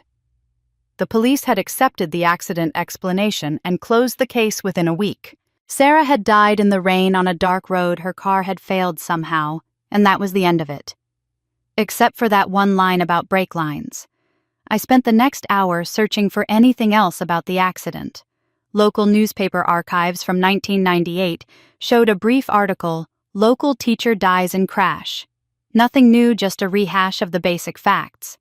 But then on page 5 of my search results, I found something unexpected, a blog post from 2003 on a site called Tales from the Tow Truck. The blog belonged to a man named Danny Kowalski, who'd worked as a tow truck driver in the late 90s before becoming a mechanic. He'd written a series of posts about memorable calls he'd responded to, and one entry was titled, "The Ones That Bother You." There are some accidents you never forget, he'd written. The Sarah Mitchell crash in '98 was one of them. I was only 22, new to the job, responding to my first fatality. The car had gone off Route 7 and hit an oak tree head-on. The front end was demolished. But when we were hooking up the vehicle, I noticed the brake lines. They looked wrong, not corroded or worn through from age. They looked cleanly cut, like someone had taken a tool to them. I mentioned it to the cop on scene, but he was already talking to the victim's sister, who'd shown up at the accident site somehow before we'd even finished securing the scene. I've seen a lot of grief over the years, and everyone handles it differently. But I've never seen someone so composed at their sister's death scene. She was calm, answering questions efficiently, already talking about funeral arrangements. The cops seemed satisfied with her explanations about the victim being distracted lately, and they ruled it an accident. But those brake lines bothered me then, and they bother me now. Maybe I was wrong. Maybe the impact caused damage that looked like cuts. But I don't think so. The post was dated March 2003, 5 years after Sarah's death. I read it 3 times, my heart pounding harder with each pass. The brake lines looked cut. Diane had shown up at the scene before they'd finished. She'd been composed, already making funeral arrangements. I needed more. I opened Facebook and searched for Sarah Mitchell's name along with the town and her graduation year from the obituary 1988. Her profile didn't exist, but there was a Riverside High School class of 1988 reunion page. I scrolled through old posts until I found one from 2018. Remembering Sarah Mitchell on the 20th anniversary of her passing. Gone too soon. She was such a bright light. Below the post, someone named Jennifer Reeves had commented, "Still miss her. Still think about that last conversation we had. Wish I'd known it would be the last time I'd see her." I clicked on Jennifer's profile and sent her a message. "Hi, Jennifer. I saw your comment about Sarah Mitchell. I'm trying to learn more about what happened to her. Would you be willing to talk?" I included my phone number and hit send, not expecting a response at 3 in the morning. My phone rang 4 minutes later. "Who is this?" a woman's voice asked, cautious but curious. "My name is Allison. I'm Sarah's daughter." The silence stretched long enough that I thought she'd hung up. Then, "Oh my God, Allison, I heard about you, but I never knew what happened to you after Sarah died. How old are you now?" 29. I was 3 when she died. You were the reason she was leaving. She talked about you all the time, how she needed to protect you, how she needed to get you away from... Jennifer stopped abruptly. "From what?" My voice came out barely above a whisper. "From Diane, your aunt. She was scared of Diane. The last time I saw Sarah, maybe a week before she died, she told me she'd just found out about some inheritance from her parents. Her mom and dad had passed away the year before, and apparently there was a significant trust fund that was supposed to go to Sarah's children, not split between the sisters. Diane was furious when she found out. Sarah said Diane told her she didn't deserve it, that Sarah had ruined everything by getting pregnant with you. Sarah was planning to take you and move across the state to stay with me while she figured things out. She was supposed to arrive that Friday with all her stuff packed. She died on Thursday night. My chest felt tight, like I couldn't get enough air. I told the police all of this, Jennifer continued. I gave a statement about the inheritance dispute, about Sarah's fear about her plans to leave. But I don't think they ever followed up. Diane was there at the station playing the grieving sister, and I think they just accepted her version of events, that Sarah was distracted and upset, and it was a tragic accident. My mother didn't die in an accident, and my family made sure no one looked too closely. After my conversation with Jennifer, I couldn't stay in that office anymore. The walls felt like they were closing in, the accumulated weight of 27 years of lies pressing down on me. I walked through the dark house, opening windows, despite the December cold, needing air, needing space, needing something to cut through the suffocating truth. Sarah had been planning to leave. She'd been scared of Diane. There was money involved, an inheritance from her parents. And then she died before she could get away. I spent the next day in a fog, alternating between researching and pacing, eating nothing, sleeping not at all. By the 5th morning in that house, I felt hollowed out, like someone had scraped away everything soft inside me and left only sharp edges. The mailbox at the end of the driveway was overflowing. No one had checked it since my family left for their cruise, and the accumulation of 5 days of delivery spilled out when I opened the small metal door. Catalogs, bills, Christmas cards from people who still sent physical mail. I gathered it all in my arms and brought it inside, dumping it on the kitchen table without really looking. I made coffee and sat down to sort through it mechanically, creating piles, junk bills, personal correspondence. Most of it was addressed to the Harrison family, or Robert and Diane Harrison. But one envelope stood out, crisp and formal, made of heavy cream-colored paper that suggested official business. The return address read, Morrison and Associates, Estate Attorneys, Boston, MA. It was addressed to Allison Mitchell, Co-Harrison Residence. Allison Mitchell, not Harrison. My birth name, the name that had been legally changed when I was 3.5, the name I didn't even know I'd had until 2 days ago. My hands shook as I opened it. Inside was a formal letter on law firm letterhead dated December 10th, 5 days before I'd arrived home for Christmas. Dear Ms. Mitchell, it began.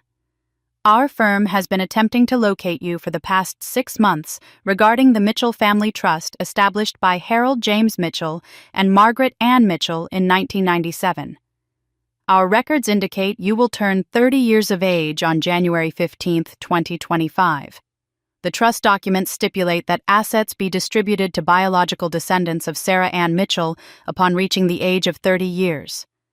I stopped breathing, read that paragraph again, then continued. We have located you through updated postal records and recent address changes filed with the Commonwealth of Massachusetts. As the sole biological descendant of Sarah Ann Mitchell, you are the primary beneficiary of this trust.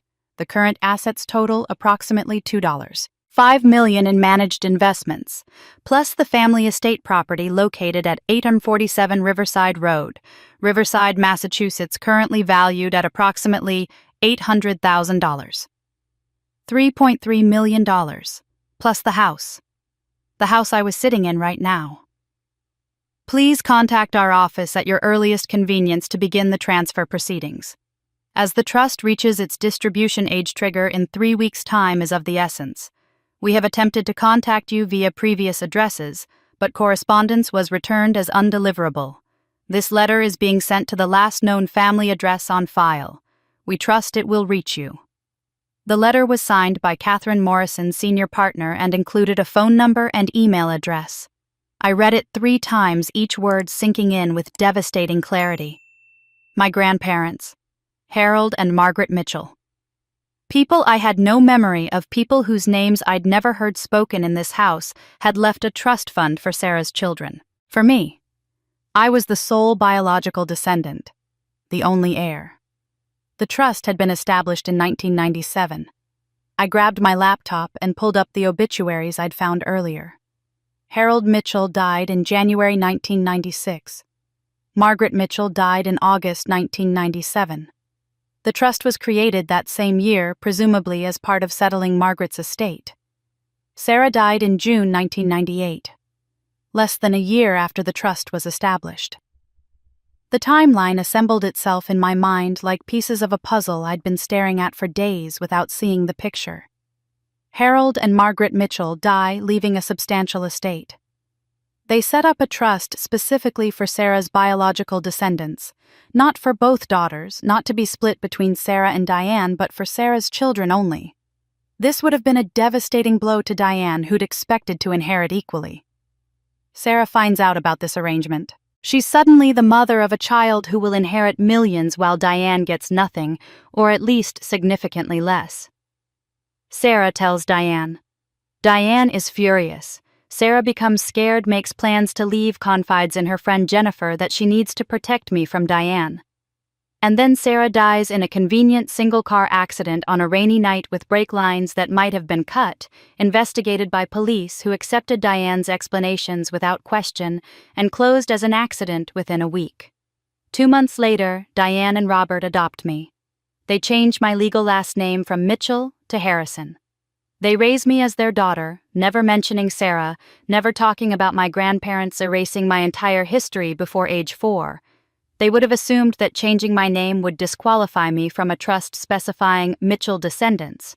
But the trust didn't specify names, it specified biological descendants. DNA doesn't change with adoption paperwork. For 27 years, they've been living in a house that was never theirs. Harold and Margaret's estate property held in trust for Sarah's children. For me. They've been living in my house, and in 3 weeks I turn 30. The trust distributes, the house transfers, the money becomes legally mine. Unless something prevents that from happening. Unless the heir is unavailable. Unless the heir is dead. The medical compatibility report suddenly made horrifying sense. The 15 years of testing, the careful monitoring, the notes about keeping me close. It wasn't just about Emma needing an organ donor. It was about keeping me alive and accessible until they could figure out how to access the trust money. But once I turned 30 and the money was mine, what would I become then? A complication. An obstacle. Someone who owned the house they lived in, who controlled money they'd believed was theirs for nearly 3 decades. The cruise, the exclusion, the manipulation, none of it was random. My 30th birthday was 3 weeks away. They'd known this letter was coming. The law firm had probably tried to contact me at my apartment, and when that failed, sent it here. They must have been intercepting mail for months, watching for anything from estate attorneys panicking as the deadline approached. Everything. The adoption, the medical tests keeping me close, the financial exploitation, the emotional manipulation, the careful maintenance of guilt and obligation. It was never about family. It was about $2.5 million they thought was theirs. I called Morrison & Associates the moment their office opened the next morning. A receptionist transferred me to Catherine Morrison herself, and I explained who I was in a voice that sounded surprisingly steady. "Ms. Mitchell," she said, and I could hear the relief in her tone. "We've been trying to reach you for months. Your 30th birthday is in less than 3 weeks, and we have transfer documents that require your signature." "The trust specifies biological descendants," I said. "I was adopted when I was 3. Does that disqualify me?" "No, the trust language is very specific, biological descendants of Sarah Ann Mitchell. Adoption doesn't change biology. You're Harold and Margaret's biological granddaughter through Sarah. The trust is absolutely yours." And the house, the one at 847 Riverside Road. Also part of the trust estate. It was held in trust until the primary beneficiary you reached age 30. At that point, all assets transfer to you outright. The current occupants would need to negotiate with you regarding continued residence. The current occupants. My family had been living in a house that was never legally theirs for 27 years. "Ms. Morrison, have you been sending correspondence to other addresses?" "Yes, we sent letters to 3 previous addresses we had on file for you.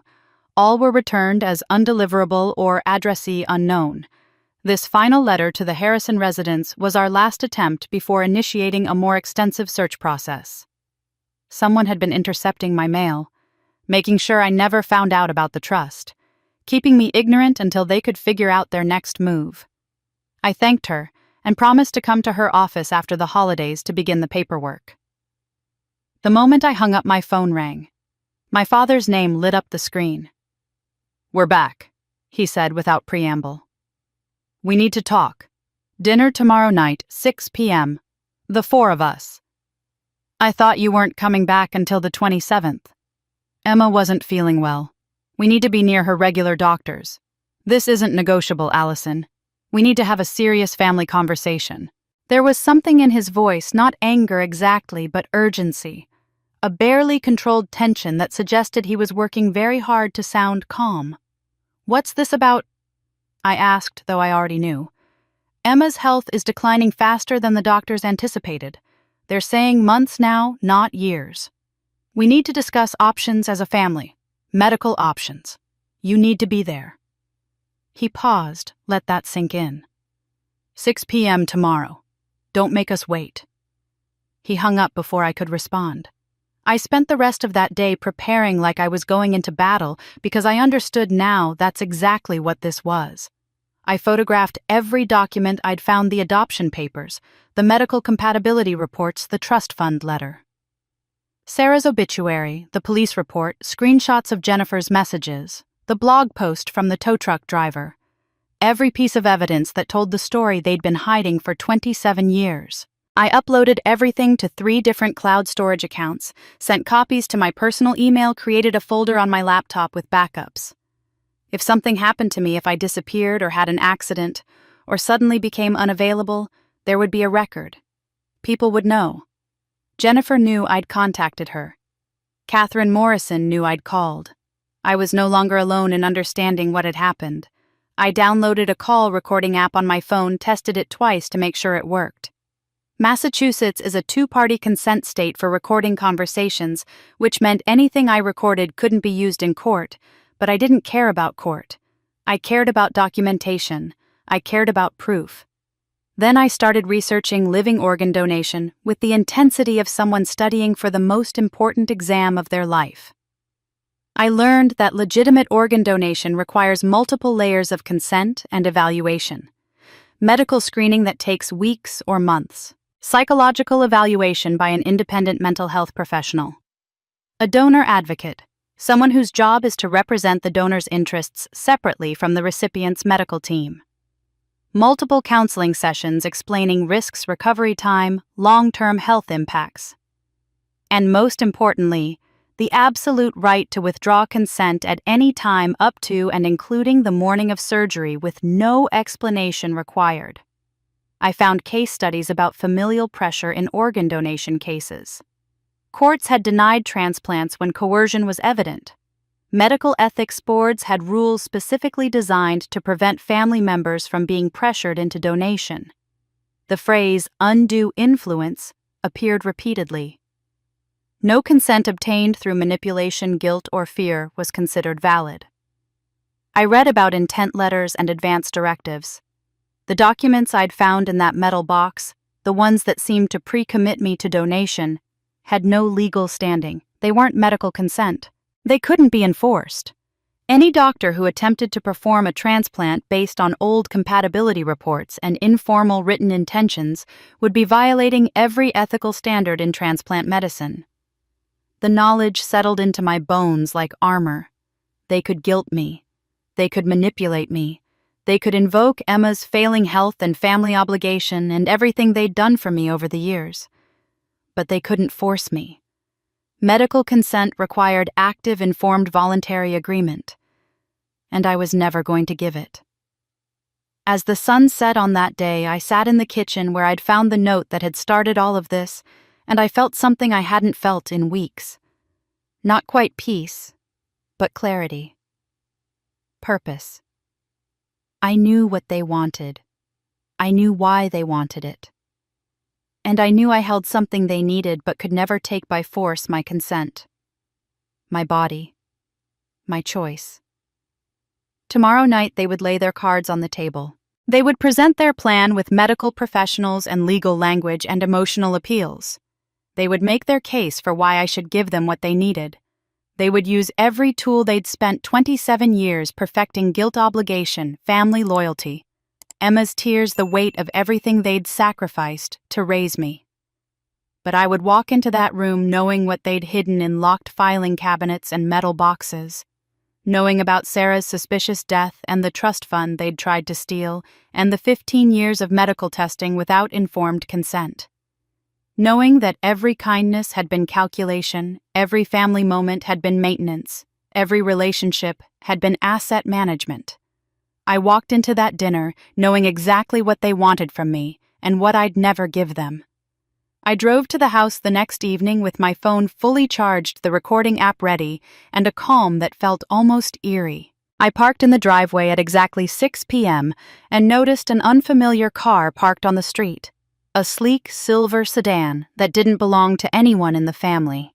The front door was unlocked.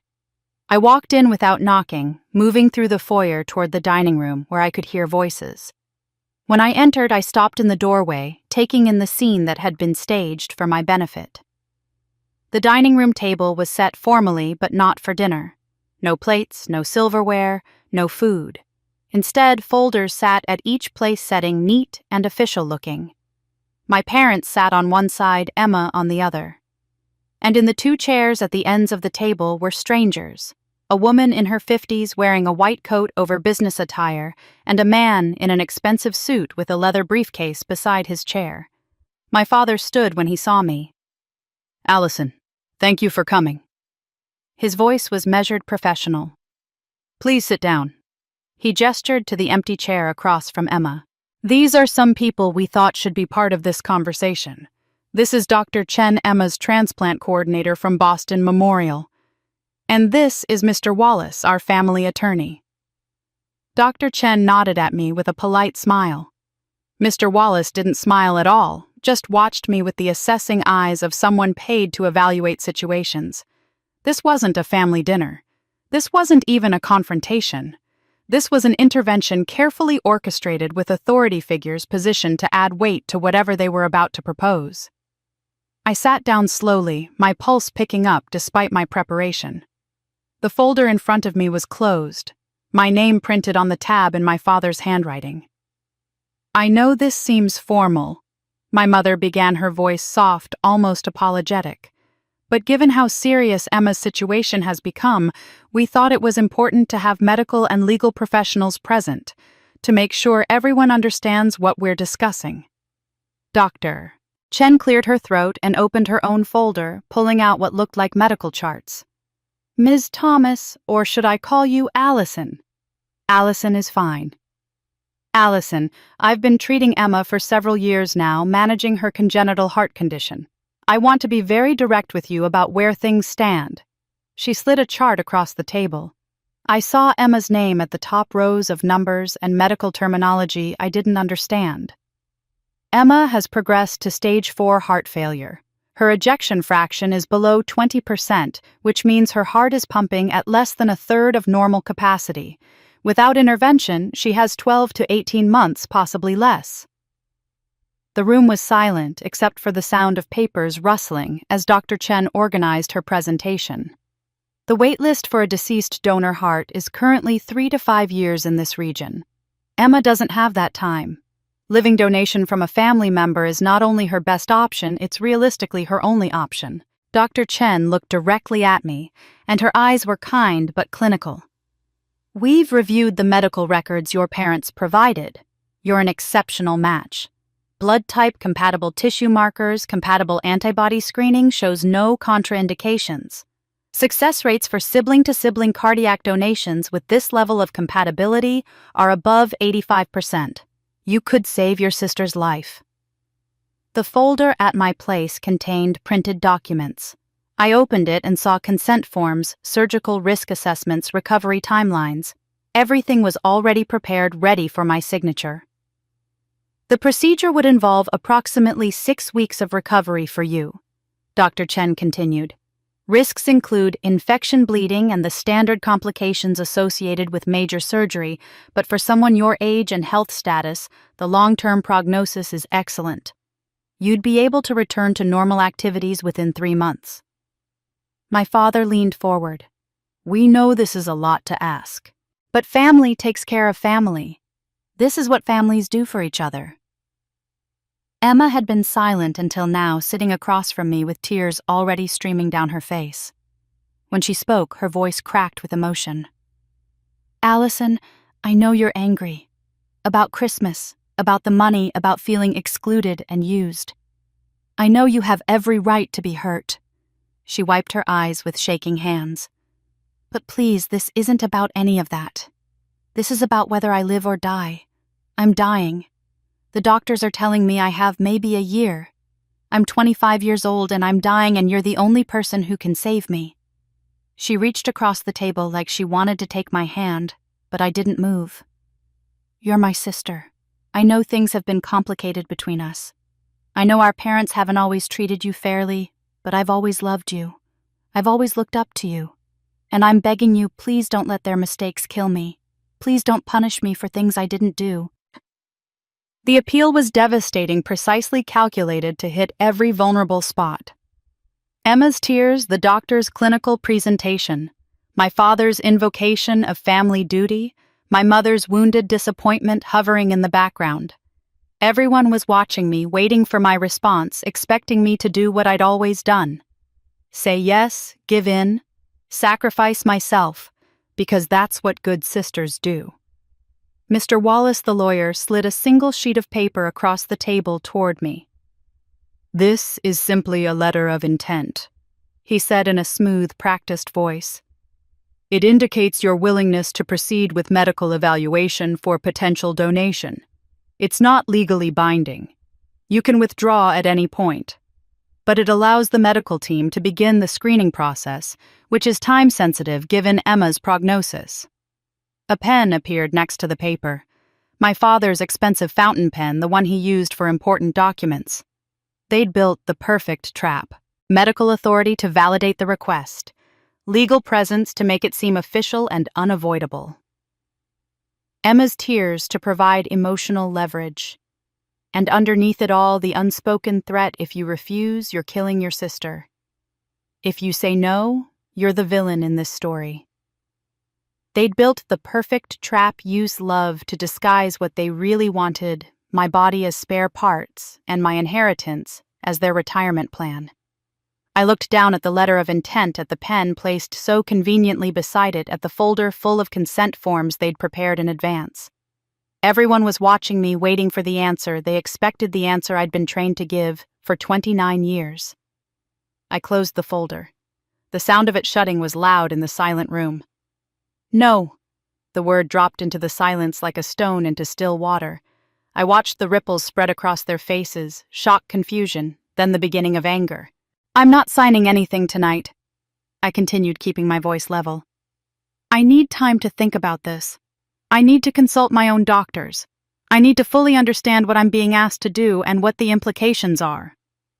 My father's jaw tightened, the muscle jumping in the way it did when he was trying to control his temper. There's no time for that, Allison. Emma doesn't have the luxury of you taking months to make up your mind. This is urgent. That sounds like pressure, I said, meeting his eyes steadily. And I've read that undue pressure is actually grounds for medical teams to deny transplant approval. Coercion invalidates consent. Dr. Chen shifted in her seat, uncomfortable. She glanced at my father, then back at me. Allison, I want to assure you that no one is trying to pressure you. This would be entirely your choice. But your father is right, that time is a factor in Emma's prognosis. I understand, but my answer is still no. Not tonight. My mother's hands fluttered nervously, adjusting the folder in front of her, smoothing imaginary wrinkles from her blouse. When she spoke, her voice was gentle, conciliatory, dripping with the kind of understanding that was really manipulation wearing a softer mask. Honey, we know you're upset. About the cruise, about the money, about feeling excluded. We understand that, and we're sorry. We'll pay you back every penny. All $30,000 plus anything else you've given us over the years. We'll make it right. But this isn't about money. This is about your sister's life. "When did you plan to tell me?" I asked quietly. "Tell you what?" "That I'm not actually your daughter. That I'm your niece. That Sarah Mitchell was my biological mother, not you." The room went completely still. Emma's face drained of color, her eyes going wide with genuine shock. She looked from me to our mother, then to our father, confusion and dawning horror written across her features. "You didn't tell her?" I observed, looking at Emma. "All this time you never told her the truth either." My father recovered first, his lawyer's training kicking in. "We didn't want to burden you with a tragic past, Allison. Your mother Sarah died when you were very young. We made the decision to raise you as our own, to give you a stable home and a normal childhood without the shadow of trauma hanging over you. That was done out of love." "Was it?" I kept my voice even. "Or was it done to erase my connection to the trust fund my grandparents left for Sarah's children?" Mr. Wallace was gathering his papers, sliding them back into his briefcase with quick, efficient movements. His job was to provide legal cover for what they were doing, but he clearly hadn't signed up for family revelations about adoption fraud and inheritance disputes. Dr. Chen looked uncomfortable too, glancing at the door like she was calculating how quickly she could make an exit.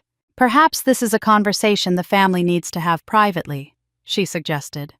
"The medical decisions can wait until—" "There's nothing to wait for," I interrupted. "I'm not signing intent to donate. Not tonight, not next week, not ever." I stood up. My chair scraped against the hardwood floor, the sound harsh and final.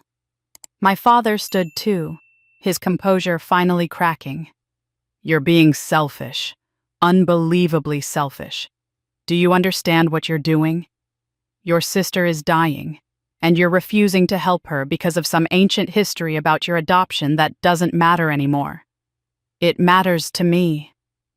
After everything we've done for you," his voice was rising now, the control slipping. "We took you in when you had no one. Your mother was dead, you had nowhere to go, and we gave you a home. We raised you. We fed you. We clothed you. We gave you everything. And this is how you repay us. By letting your sister die." My mother put a hand on his arm, trying to calm him, but he shook it off. "We sacrificed for you," he continued, his face flushing red. "We made room in our lives, in our family, in our home. We treated you like our own daughter. And you're going to stand there and tell us no. You're going to let Emma die because you're hurt about some money." "I'm not the selfish one in this room," I said quietly. "I didn't lie for 27 years. I didn't intercept trust fund correspondence. I didn't test someone's medical compatibility for 15 years without their informed consent." Emma made a small sound, something between a gasp and a sob. "What is she talking about?" I looked at her, at my sister who I'd grown up with, who I'd taught to braid hair and ride a bike, and who had somehow become both victim and accomplice in all of this. Ask them about the medical reports in the guest room dresser. Ask them how long they've known we were compatible. Ask them about the trust fund I'm supposed to inherit when I turn 30 in 3 weeks. "You raised me," I said, turning back to my father. "Because I came with a $2.5 million trust fund that you thought you could access by adopting me and changing my last name.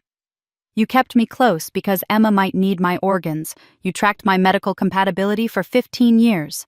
You exploited me financially because you saw me as a resource, not a person. Emma's not the only one you've been lying to. You've been lying to everyone, including yourselves."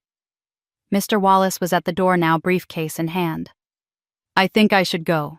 This is clearly a family matter that needs to be resolved privately." Dr. Chen followed him. "Allison, if you change your mind and want to discuss the medical aspects with your own physician present, please contact my office." She left her card on the table and hurried out. I walked toward the door. My mother tried to block my path, reaching for my arm. "Allison, please. Don't leave like this. Let's talk about this calmly." I pulled away from her touch. "You had 27 years to talk to me calmly, to tell me the truth, to treat me like family instead of an investment you were managing." "Where are you going?" my father demanded, Back to Boston, back to my apartment, away from here. If you walk out that door, if you abandon your sister when she needs you most, don't expect to be welcomed back. Family means something. Loyalty means something. I looked at him, at this man who'd raised me but never loved me, who'd provided for me, but only as maintenance on an asset.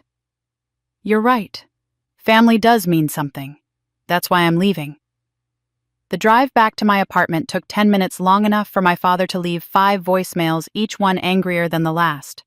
I didn't drive to my apartment in Boston. That would be the first place they'd look, the first place they'd show up, demanding to talk, demanding explanations, demanding compliance.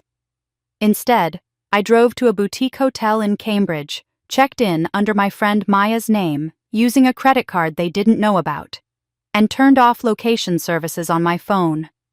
The hotel room was small and anonymous, and exactly what I needed.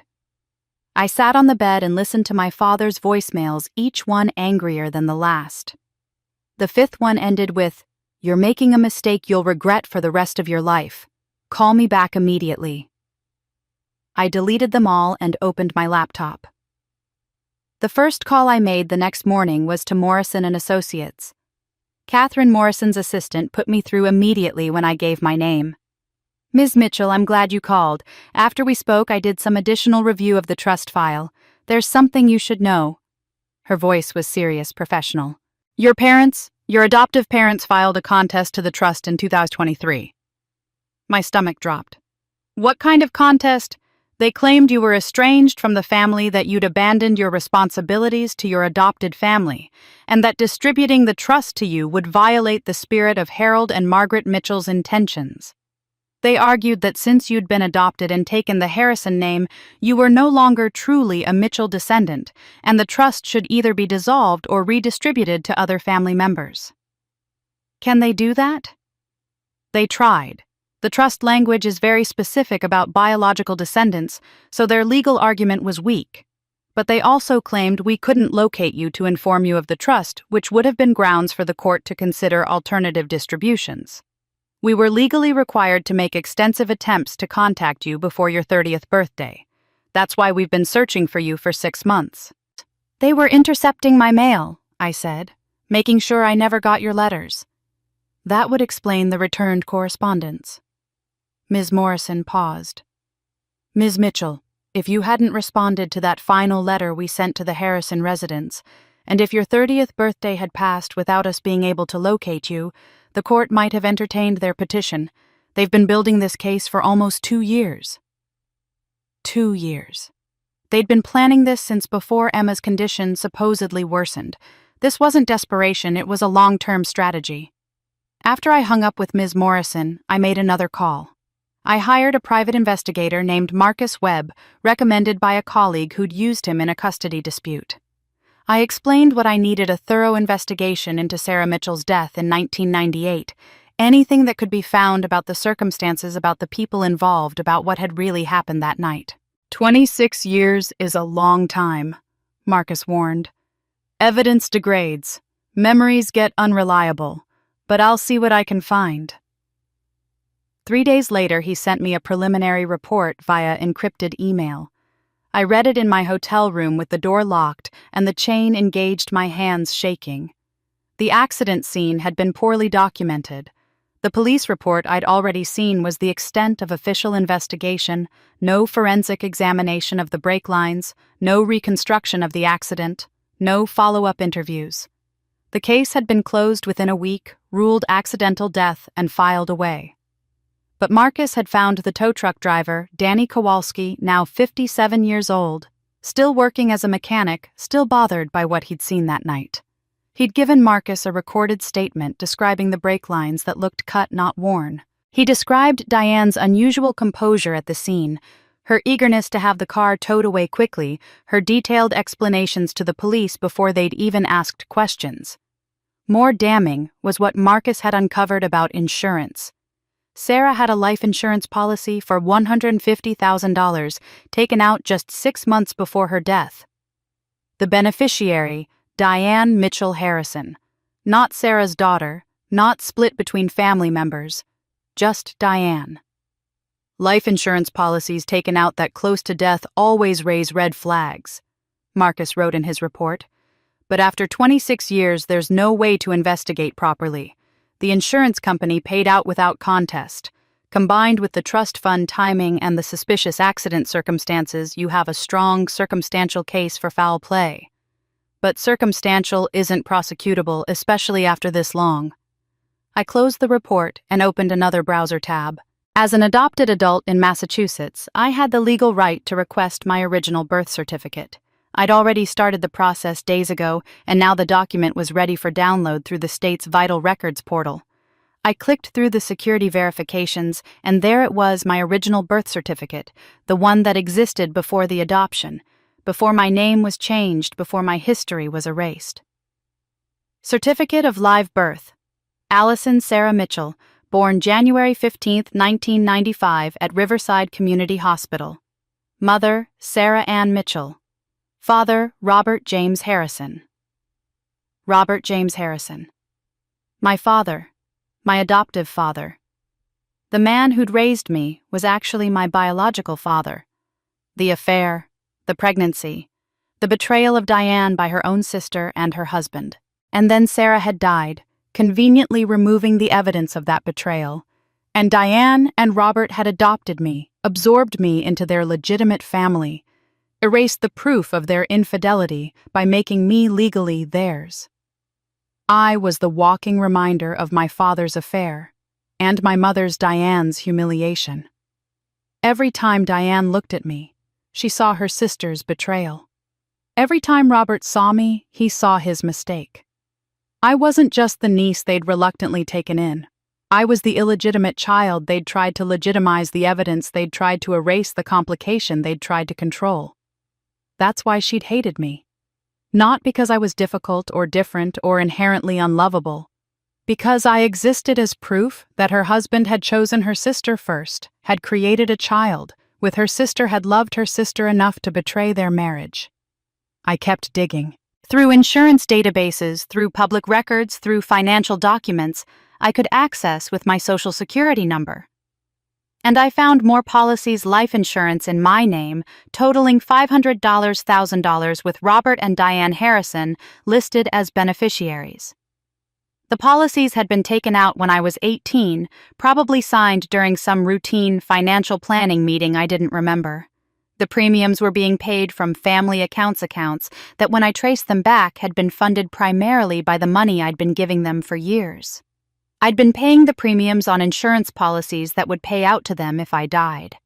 I sat in that hotel room surrounded by documents and evidence and the accumulated proof of 27 years of lies, and I understood exactly what I was dealing with. This wasn't just family dysfunction. This wasn't just favoritism or emotional neglect or financial exploitation. This was systematic, calculated. They'd been positioning themselves for years, making sure that whether I lived or died, whether I donated organs or refused, whether the trust fund transferred to me or didn't, they would profit. I had the pieces now I needed to protect myself before they made their next move. I'd been at the hotel for 4 days when my phone rang at 2 a.m. The sound jerked me out of restless sleep, and I fumbled for it in the darkness, heart already pounding before I was fully awake. Unknown number. I almost didn't answer, but something made me slide the accept button. Allison! My mother's voice was high, breathless, panicked in a way I'd never heard before. Emma collapsed. We're at County General. She's in the ICU. They're saying hours, maybe less. Please, Allison, you need to come now. What happened? What? There's no time, just come. If you've ever loved her, come now.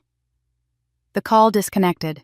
I sat there in the dark hotel room, phone clutched in my hand, my heart hammering against my ribs. Hours, maybe less. Emma was dying. Right now, while I sat here in this anonymous room, Emma was dying. Every rational thought I'd had over the past week disappeared. The evidence, the lies, the manipulation, the trust fund. Sarah's death, none of it mattered in that moment. What mattered was that Emma was the little girl I'd taught to braid her hair when she was 6. She was the sister who'd crawled into my bed during thunderstorms. She was the person I'd shared a bathroom with, fought with over clothes, laughed with over stupid movies. She was dying, and I wasn't there. I threw on jeans and a sweater, grabbed my keys, and ran to my car. The streets were empty at this hour, and I drove faster than I should have, running a yellow light that was probably red by the time I crossed the intersection. County General was 20 minutes away. I made it in 12. The emergency entrance was lit up like daylight, and I parked crookedly in the first space I found and ran inside. The waiting room was nearly empty, just a man holding an ice pack to his hand and an elderly woman dozing in a chair. I went straight to the information desk, where a tired-looking nurse was typing something into a computer. "Emma Harrison," I said, breathless. "She's in the ICU. I'm her sister. What room is she in?" The nurse looked up at me, then turned to her computer. Her fingers clicked across the keyboard. She frowned, clicked some more, then shook her head. "I don't have an Emma Harrison in ICU. Let me check admissions." More typing, more frowning. "Are you sure she's here?" "I'm not showing any Emma Harrison admitted to this hospital tonight." The cold started in my chest and spread outward. "Check again." She collapsed. "My mother called me. They brought her here." "Ma'am, I'm checking. There's no one by that name in our system. Not in ICU, not in emergency, not admitted in the last 24 hours. I pulled out my phone and called my mother. It rang once and went to voicemail. I tried Emma's number. Same thing. One ring, then voicemail, like the phone had been deliberately silenced or turned off. "Can you check emergency room admissions for the past 12 hours? My voice sounded strange, distant. The nurse humored me, typing slowly, scrolling through screens. "I'm sorry, there's no Emma Harrison." I stood there at that desk, the fluorescent lights buzzing overhead, the smell of antiseptic sharp in my nose, and felt something crack open inside my chest. Not grief. Rage. Is there another county general? Another hospital they might have meant? The nurse gave me sympathetic eyes, the look of someone who's seen family members in denial before. "There's Memorial General on the other side of town. You could try there." I called Memorial General from the parking lot. No Emma Harrison. I called 2 other hospitals in the area, increasingly frantic, even though I already knew. She wasn't there. She wasn't anywhere. There had been no collapse, no ICU, no hours, maybe less. The emergency had been fabricated. I sat in my car in the hospital parking lot, hands shaking so badly I could barely hold my phone. The adrenaline that had carried me here was draining away, leaving me hollow and sick. I'd thrown on clothes and driven across town at 2 a.m, running red lights, my heart pounding with terror that my sister was dying. I'd been ready to burst into that ICU room and offer anything, give anything, be anything they needed if it would save her. And it had all been a lie. They'd tested which buttons still worked. Money hadn't brought me back. I'd frozen the accounts. Guilt about Christmas hadn't worked. I'd learned about the cruise deception. The formal dinner with doctors and lawyers hadn't worked. I'd refused to sign. So they'd tried the nuclear option, Emma's imminent death.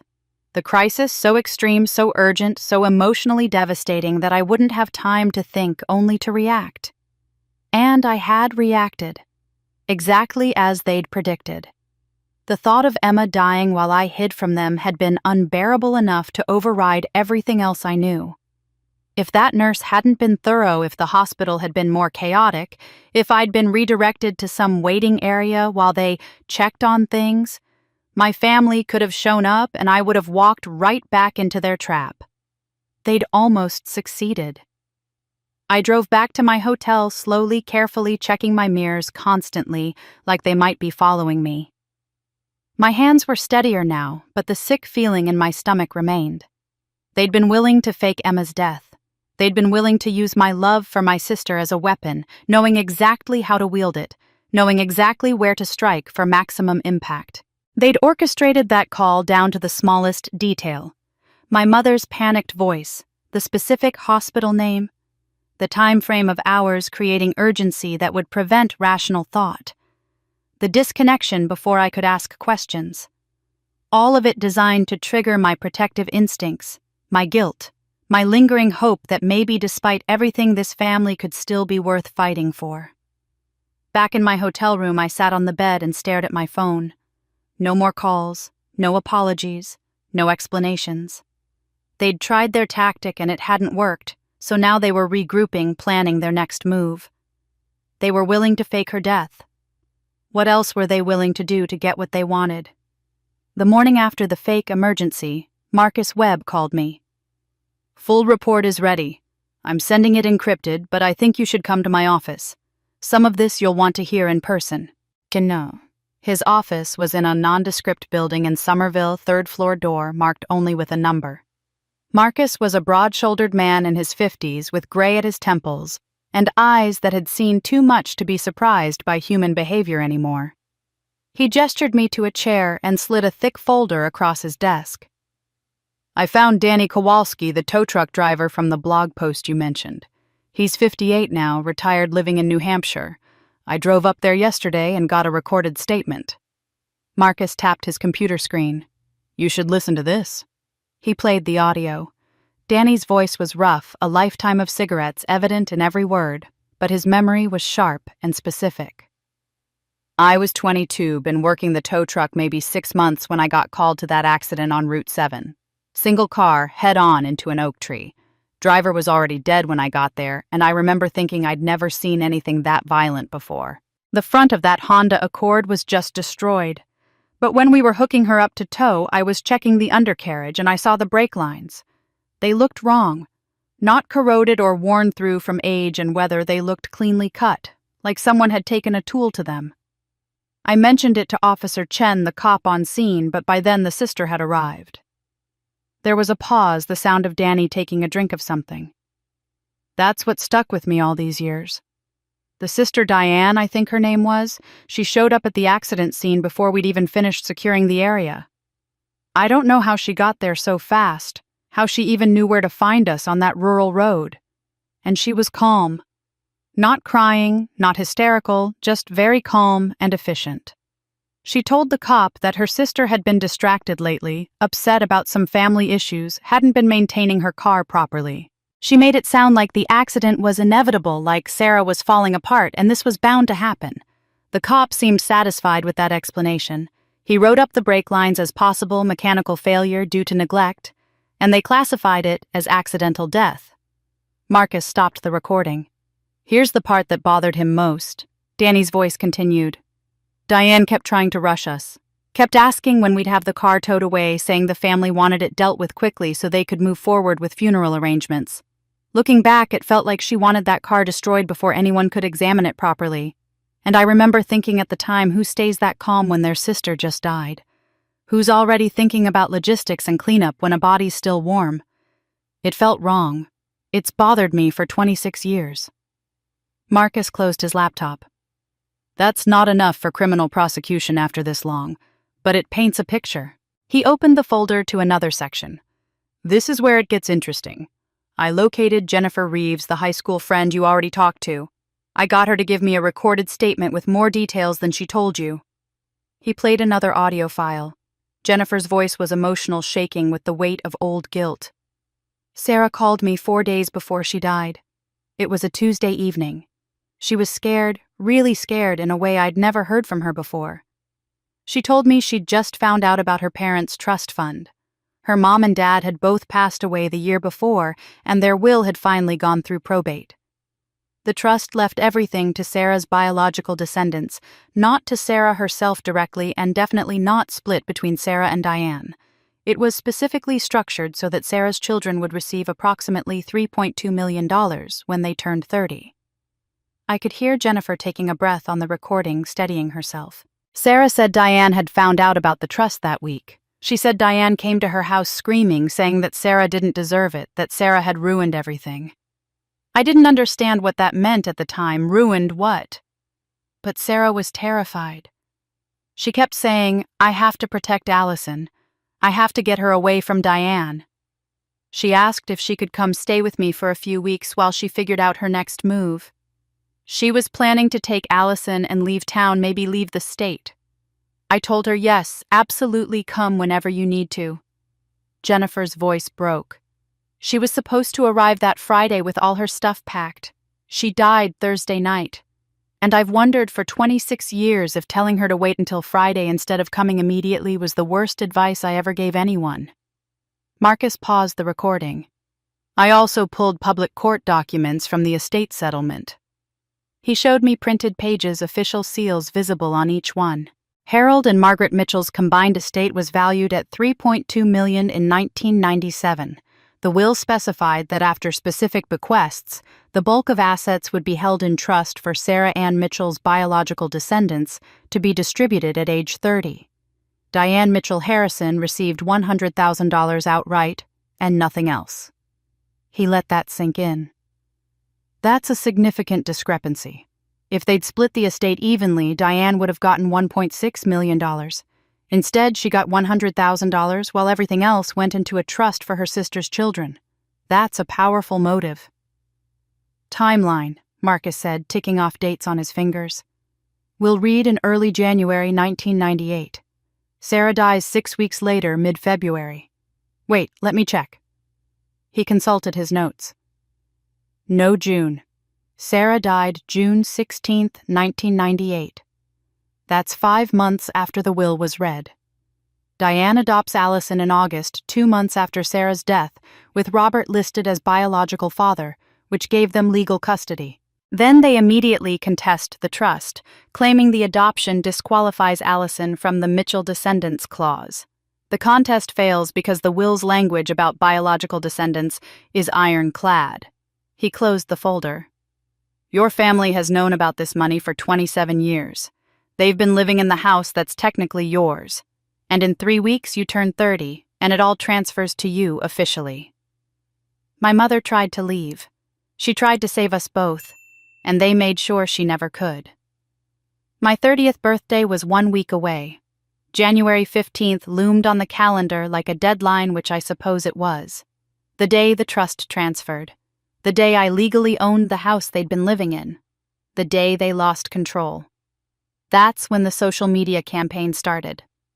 Maya called me first. Have you seen Emma's Instagram, Allison? It's bad. I pulled up Emma's profile on my phone. The video had been posted 3 hours earlier and already had over 50,000 views. Emma sat in what looked like her bedroom, pale and thin, no makeup, wearing an oversized sweater that made her look even more fragile. Tears streamed down her face as she spoke. I have stage 4 heart failure. Without a transplant, my doctors say I have less than a year to live. There's someone in my family who's a perfect match, someone who could save my life with a living donation. But they're refusing. They won't even consider it. I'm not naming names because I don't want to shame anyone, but I'm begging them, please. I'm 25 years old. I want to live. I want to fall in love and get married and have children and grow old. Please don't let me die because of old family conflicts that have nothing to do with this. Please. The comments section was a nightmare. Thousands of people expressing outrage at the unnamed family member. How can someone refuse to save their own family?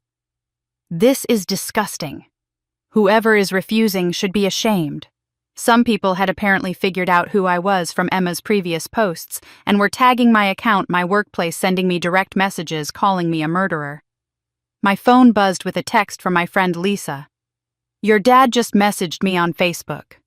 Said you've been acting strange and he's worried about your mental health. Asked if I'd talk to you. What's going on? Then another text, this one from my former college roommate. Your mom reached out to me. She seems really concerned about you. Are you okay? I called Maya back. Are they contacting everyone I know? It looks like it. I got a message too. Very concerned parent energy saying you've changed, you're making irrational decisions, you're not yourself. They're framing it like you're having some kind of breakdown and they're just worried family members trying to help. Maya paused. They're good, Allison. They're making it look like they're the reasonable ones and you're the unstable one. The isolation strategy was clear. Make my friends question my judgment. Plant seeds of doubt about my mental state. Cut off my support system by making everyone think I was the problem, not them. If I tried to tell people the truth about Sarah, about the trust fund, about the manipulation, they'd already been primed to see it as paranoid delusions. The next day, a FedEx envelope arrived at the hotel. I'd been careful not to give my location to anyone except Maya and Marcus, but somehow they'd found me. Inside was a letter from Wallace & Associates law offices on heavy legal letterhead. "Dear Ms. Thomas," it began, and I noticed they were using Harrison's last name, not Mitchell. "This letter serves as formal notice of potential legal action regarding your recent conduct. Your interference with Emma Harrison's medical care, including creating family discord that directly exacerbates her life-threatening medical condition, constitutes actionable emotional harm. We are prepared to file suit seeking damages for the emotional distress you have caused to our clients." The letter continued, "Additionally, your recent unfounded accusations regarding the circumstances of Sarah Mitchell's death, your adoption proceedings, and your allegations of financial impropriety constitute defamation of the Harrison family. These false and malicious statements have caused reputational harm to our clients. We are prepared to file suit seeking damages and public retraction unless you immediately cease making these claims and sign the attached letter of apology and retraction." Attached was a pre-written statement where I would admit to making false accusations based on misunderstandings and mental health struggles, apologize to the family, and agree never to repeat these claims publicly. It was all bluster. I knew enough about defamation law to know their case was nonsense. Truth is an absolute defense, and I hadn't made any public accusations anyway. But the letter signaled something important. They were willing to fight dirty. They were willing to threaten, intimidate, drag me through legal proceedings just to exhaust me. I was photographing the letter to send to Marcus when someone knocked on my hotel room door. I froze. The only people who knew where I was were Maya and Marcus. I looked through the peephole and saw Emma standing in the hallway alone. She knocked again. "Allison, I know you're in there. Please, I just want to talk." I opened the door slowly, keeping the chain engaged. "How did you find me?" "I followed you from the hospital the night they—" She stopped, looking down. "The night they faked the emergency. I saw you leave and I followed your car here. I've been waiting for the right time to come talk to you. Please let me in. I'm alone. They don't know I'm here." Against my better judgment, I let her in. Emma looked terrible, genuinely ill, not performing for cameras. Her skin was pale with a grayish undertone, her lips slightly blue, her breathing labored like she'd just climbed several flights of stairs, even though the hotel had an elevator. She sat heavily in the chair by the window. "I know about the money now," she said without preamble. "The trust fund. I confronted Mom and Dad after you left that dinner. They told me everything. About Sarah being your biological mother, about the $3.2 million, about why they really adopted you. And Allison, I'm so sorry. I swear I didn't know. I didn't know any of it until last week." She looked at me with red-rimmed eyes, and I wanted to believe her. I wanted to believe that my sister at least had been innocent in all of this. "They told me you were adopted when I was little, but they said it was because your mom died, and they took you in out of love. They never mentioned Sarah was Mom's sister. They never mentioned the trust fund. I didn't know you were being tested as a potential donor for 15 years.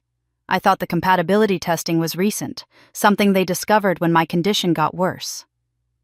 Emma was crying now, real tears that matched her exhausted appearance. "I didn't know about the medical reports. I didn't know about the surveillance. I didn't know they'd been planning this for decades."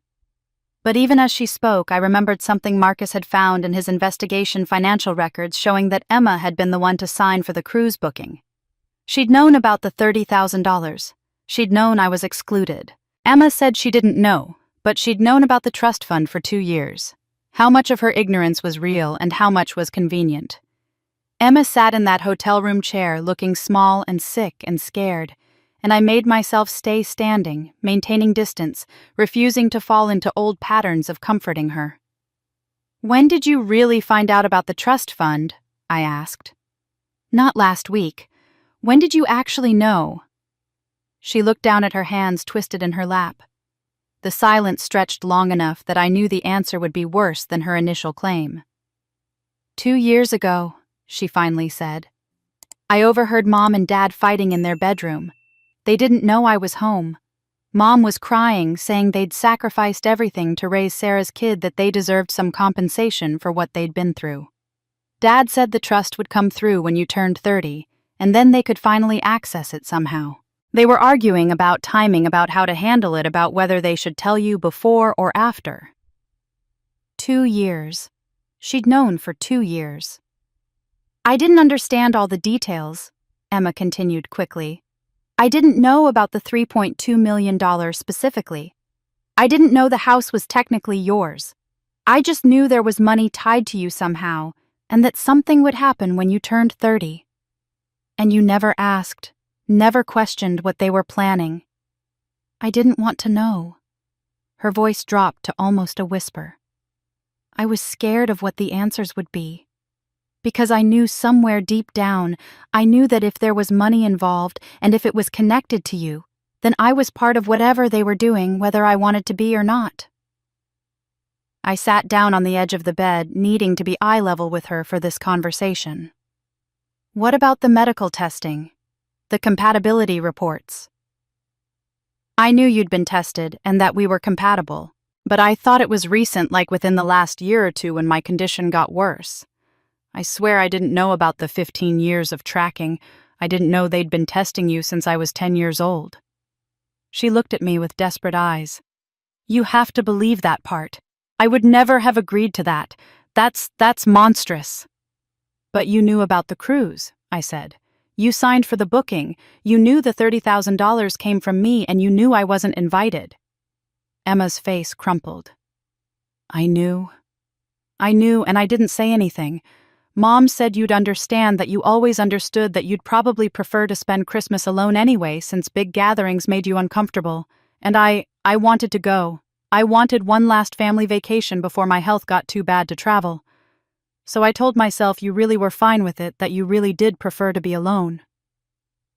The willful blindness of it was almost worse than active malice. She'd known and chosen not to know, wanted the benefits while maintaining deniability about the costs. What about the inheritance specifically? I pressed. What did you think would happen with the trust money? Emma took a shaky breath. Mom told me that if you helped me, if you agreed to be a donor, the trust fund would cover all the medical expenses. The surgery, the recovery, the medications, everything. She said it would all work out perfectly because the money was meant for family anyway, and helping me was the most family thing you could do. I knew I was supposed to make you feel responsible for me, keep you feeling close and connected. I was supposed to call you more, text you more, make sure you knew how much I needed you. That's manipulation, Emma. I know. Her voice broke. But I didn't think of it that way at the time. I thought I really do love you. That part was never fake. And I really am dying. So, if I could use our real relationship to get what I needed to survive, was that really so wrong? I didn't think of it as manipulation because the foundation was real. The love was real. I just enhanced it. Strategically. The honesty of it was shocking. She was admitting to calculated emotional exploitation while simultaneously claiming it was justified because some of the emotions were genuine. I didn't ask the questions I should have asked, Emma continued. Because I was scared. Scared of what the answers would reveal about Mom and Dad. Scared of what it would reveal about me. Scared that if I looked too closely at how all of this was supposed to work, I'd have to admit that I was complicit in something terrible. And I wanted to live more than I wanted to be ethical. I chose willful ignorance because it let me keep hoping you'd save me without having to confront what that really meant. She leaned forward, elbows on her knees, looking directly at me. I'm not asking for your heart anymore. The doctors said a liver lobe could work for some of the same tissue compatibility reasons. It's not as invasive. You'd keep most of your liver and it regenerates. 6 weeks recovery time. You'd be back to normal in 3 months. It wouldn't kill you. It would barely impact your life long term. Barely impact my life. I repeated the absurdity of that phrase hanging in the air. I know I have no right to ask. I know that after everything, the lies, the manipulation, the trust fund, all of it, I have absolutely no right to ask you for anything. Emma's eyes were wet, but her voice was steady. But Allison, I'm your sister. Not legally, not in terms of all the lies they told, but in terms of the life we actually lived together. I held your hand when you were scared of thunderstorms. You taught me how to ride a bike. You helped me with my math homework. You were there for my first heartbreak. Those memories are real. That relationship was real, even if everything around it was built on lies. She stood up, swaying slightly, and for a moment I thought she might collapse. But she steadied herself against the chair. I'm not asking you to forgive Mom and Dad. I'm not even asking you to forgive me. I'm asking you to remember that before all of this, before the trust fund and the manipulation and the lies, there were two sisters who loved each other. Can't that be enough? Can't those years of real sisterhood be worth 6 weeks of your time and a piece of your liver that will grow back anyway? It was the most honest and manipulative thing she'd ever said to me, acknowledging the betrayal while still demanding sacrifice, admitting complicity while claiming innocence, using our real history to justify one more exploitation. I need you to leave, I said quietly. Allison, leave, now. Emma walked to the door slowly, each step labored. At the threshold, she turned back. I'm dying. That's not manipulation. That's not a tactic. That's just the truth. And when I'm gone, you'll have to live with whatever decision you make right now. She left, closing the door softly behind her. I sat in that empty hotel room alone with the ghost of everything we'd been to each other. Blood or not, she was still my sister. And that's what made it impossible to forgive and impossible to forget. The day before my 30th birthday, I sent an email to my parents. We need to meet. Tomorrow, January 14th, 2 p.m. Morrison and Associates Law Office, Boston. Come alone, no Emma, no lawyers, no doctors. This is your one chance to have this conversation on civil terms. I'd booked the conference room myself, coordinated with Catherine Morrison, and arranged everything exactly as I needed it. When my parents arrived at 2:02, looking uncertain and defensive, they walked into a space I controlled. The conference room was all glass and modern furniture, professional and cold. I sat at the head of the long table with Ms. Morrison on my right. Marcus Webb sat across from her, his PI credentials and recording equipment visible on the table in front of him. A small digital recorder sat in the center of the table, red light already blinking. My father stopped in the doorway. What is this? This is a documented conversation, I said calmly. Everything said here today will be recorded and witnessed. Please sit down. My mother looked at Miss Morrison. We weren't told there would be attorneys present. Ms. Morrison is here as administrator of the Mitchell Family Trust and as a witness, I said. Mr. Webb is here as investigator and witness. You're free to leave, but if you do, you'll receive all of this information through legal channels instead. Your choice. They sat. My father's face was tight with controlled anger. My mother kept glancing at the recording device like it was a weapon pointed at her chest. I opened the folder in front of me and slid the first document across the table. Tissue Compatibility Report dated October 2009. I was 14 years old. You began tracking my medical compatibility with Emma 15 years ago, testing me repeatedly without informed consent, maintaining what you called a backup plan. I slid another document. Adoption papers dated August 1998, changing my legal name from Allison Mitchell to Allison Harrison. You adopted me not out of love, but to attempt to disqualify me from the Mitchell Family Trust that specified biological descendants of Sarah Mitchell. Another document. Trust fund documentation showing assets of $3.2 million plus property established by Harold and Margaret Mitchell in 1997 with distribution to Sarah's biological descendants at age 30, which is tomorrow. My father's jaw was tight. We can explain all of this. I'm not interested in explanations. I'm interested in documentation. I nodded to Marcus, who pressed play on his laptop. Danny Kowalski's voice filled the conference room, describing brake lines that looked cut, not worn. describing Diane's unusual composure at the accident scene, her eagerness to rush the investigation, her detailed explanations before questions were asked. Then Jennifer's voice shaking with old grief and older guilt.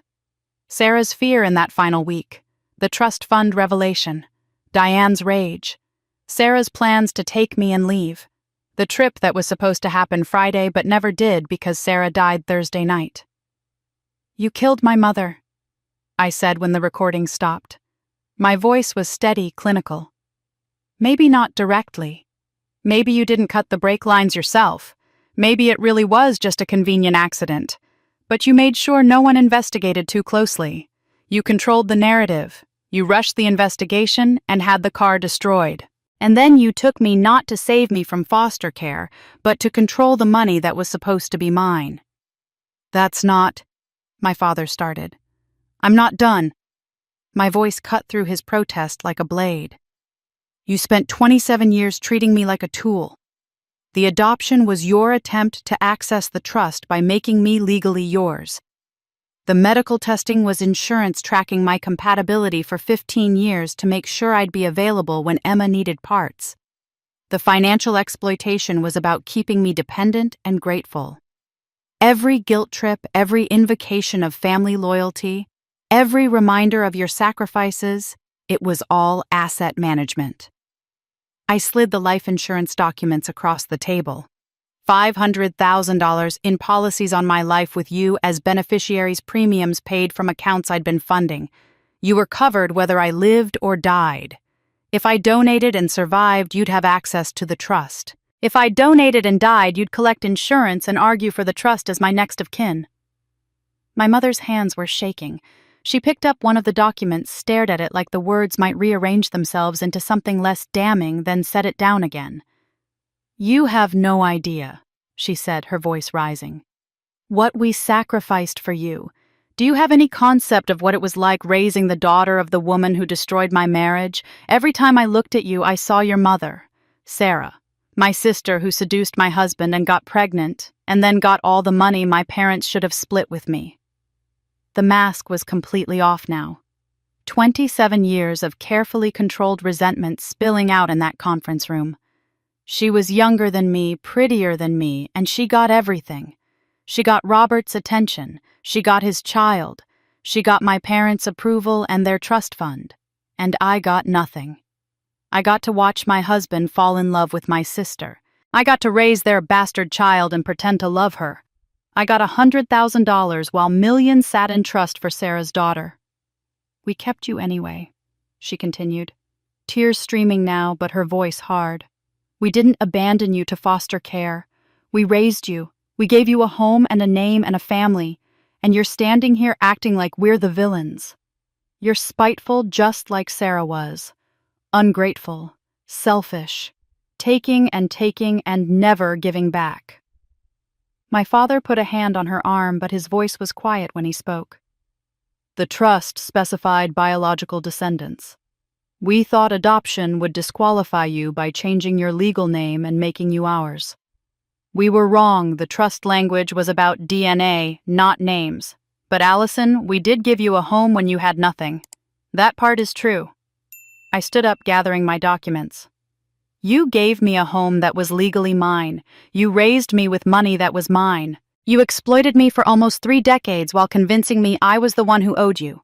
Tomorrow, I turn 30. The trust transfers. The house transfers. Everything my grandparents intended for me finally becomes legally mine. And you'll have to find somewhere else to live."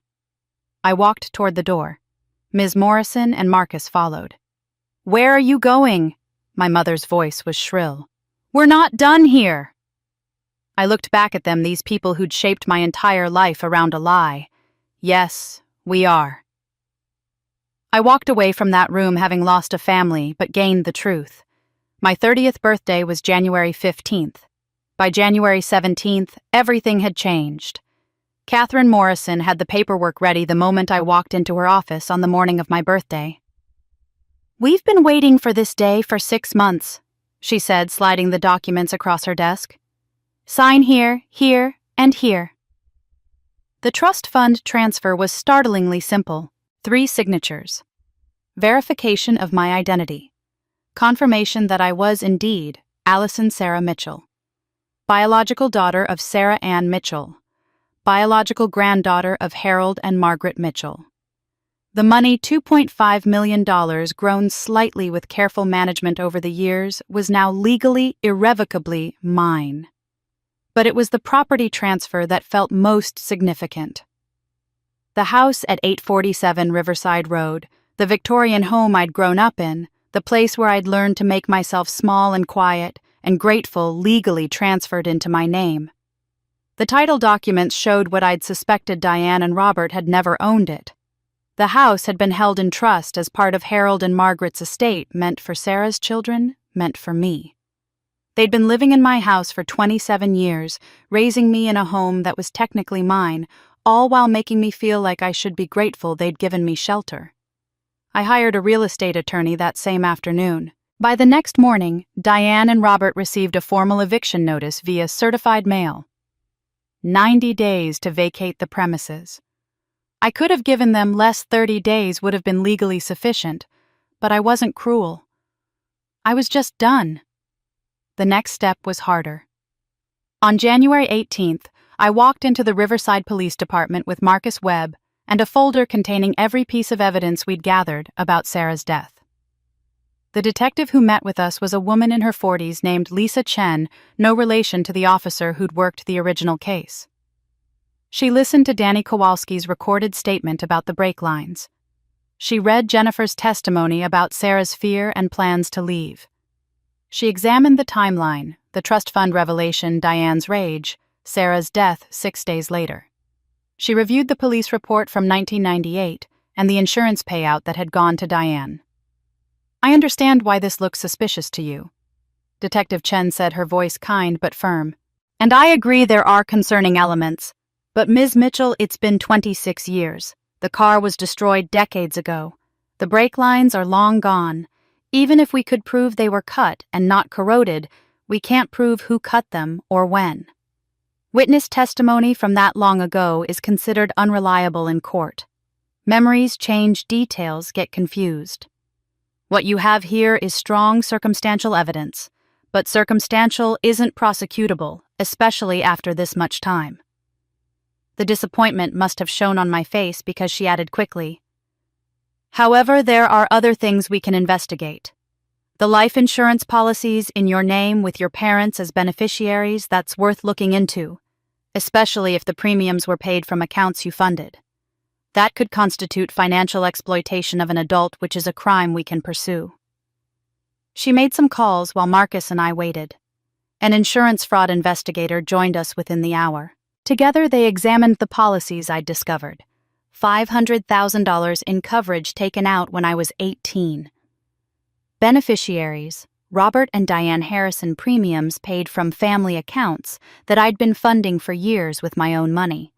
"This is problematic," the insurance investigator said, making notes. "At minimum, this is fraudulent misrepresentation. Combined with the timing policies taken out and increased right around the time Emma's condition worsened, and you were being pressured to donate organs, it creates a pattern that suggests you were being kept insured in case the donation went badly." The policies were voided within a week. Robert and Diane were required to return any premiums that had been paid with my money with interest. Civil penalties were assessed. It wasn't criminal prosecution for murder, but it was something. It was acknowledgement that what they'd done was wrong, was illegal, was punishable. But the real consequences came from somewhere I hadn't anticipated: public opinion. The Riverside Gazette ran the story first. Local family accused of adoption fraud and trust fund embezzlement. The article detailed the trust fund, the suspicious circumstances of Sarah's death, the 27 years of exploitation, the organ donation pressure. It was measured and factual, but the facts spoke for themselves. Emma's viral video, the tearful plea about being denied a life-saving transplant, suddenly looked very different in context. The comments section, which had been filled with outrage at me, flipped overnight. "She's not the villain her family is. They adopted her to steal her inheritance and kept her close in case they needed her organs. This is horrifying." That viral video was emotional manipulation. They were trying to pressure her publicly after private pressure failed. People started digging through Emma's social media history through my parents' posts, looking for evidence of the favoritism and exploitation. They found it. Photos where I was cropped to the edge while Emma was centered. Posts about family vacations I'd funded but wasn't invited to. Comments from distant relatives that now read differently. So glad you finally included Allison in something. The church community where Diane and Robert had been prominent members for decades went silent. No more dinner invitations. No more committee appointments. The pastor made a vague announcement about taking time to pray about difficult family situations. And suddenly my parents' pew was empty on Sundays. Robert's business suffered most dramatically.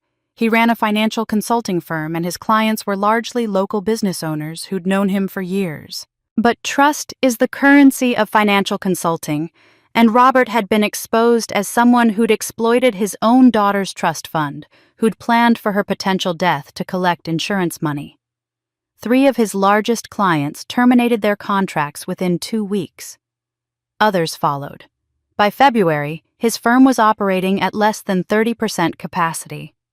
Friends and neighbors who'd watched me grow up started coming forward with their own observations.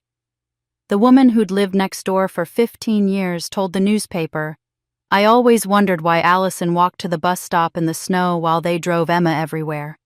She was just as much their daughter, or so I thought. Now it all makes a terrible kind of sense." My mother's book club disbanded after several members said they no longer felt comfortable meeting at the house. The family that had always hosted 4th of July barbecues with my parents found reasons to decline the invitation that year.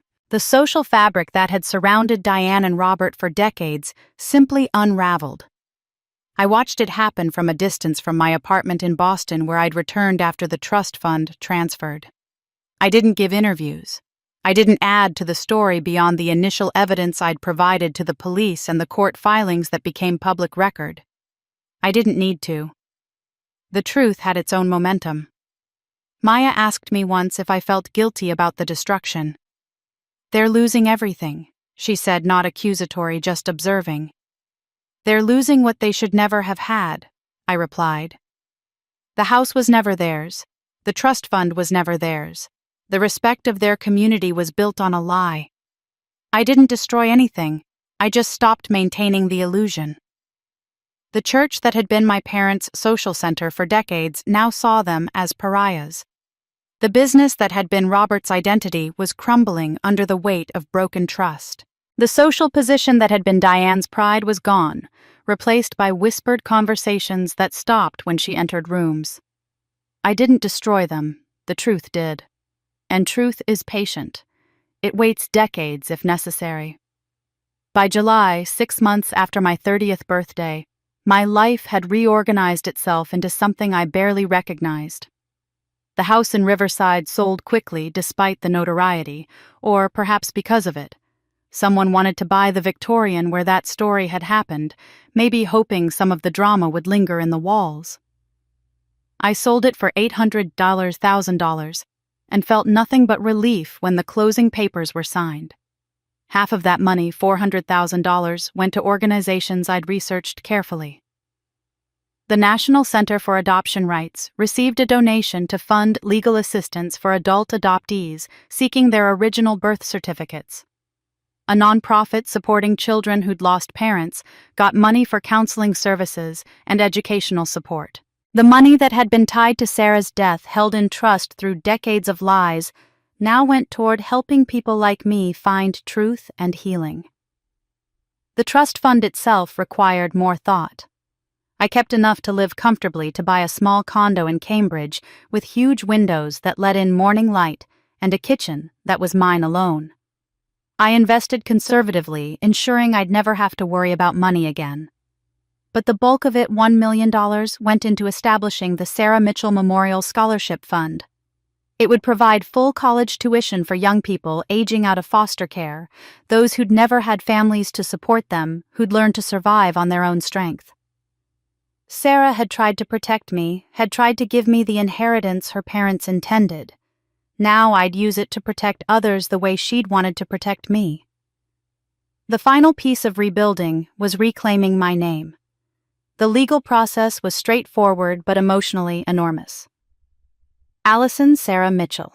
The name on my original birth certificate, the name Sarah, had given me the name that had been erased when I was too young to remember.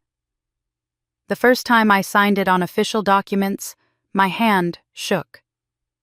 The first time someone called me Ms. Mitchell instead of Ms. Harrison, I felt something inside me settle into place. My career changed too. I couldn't go back to financial analysis, couldn't sit in an office manipulating numbers and forecasts when I'd spent 30 years being manipulated myself.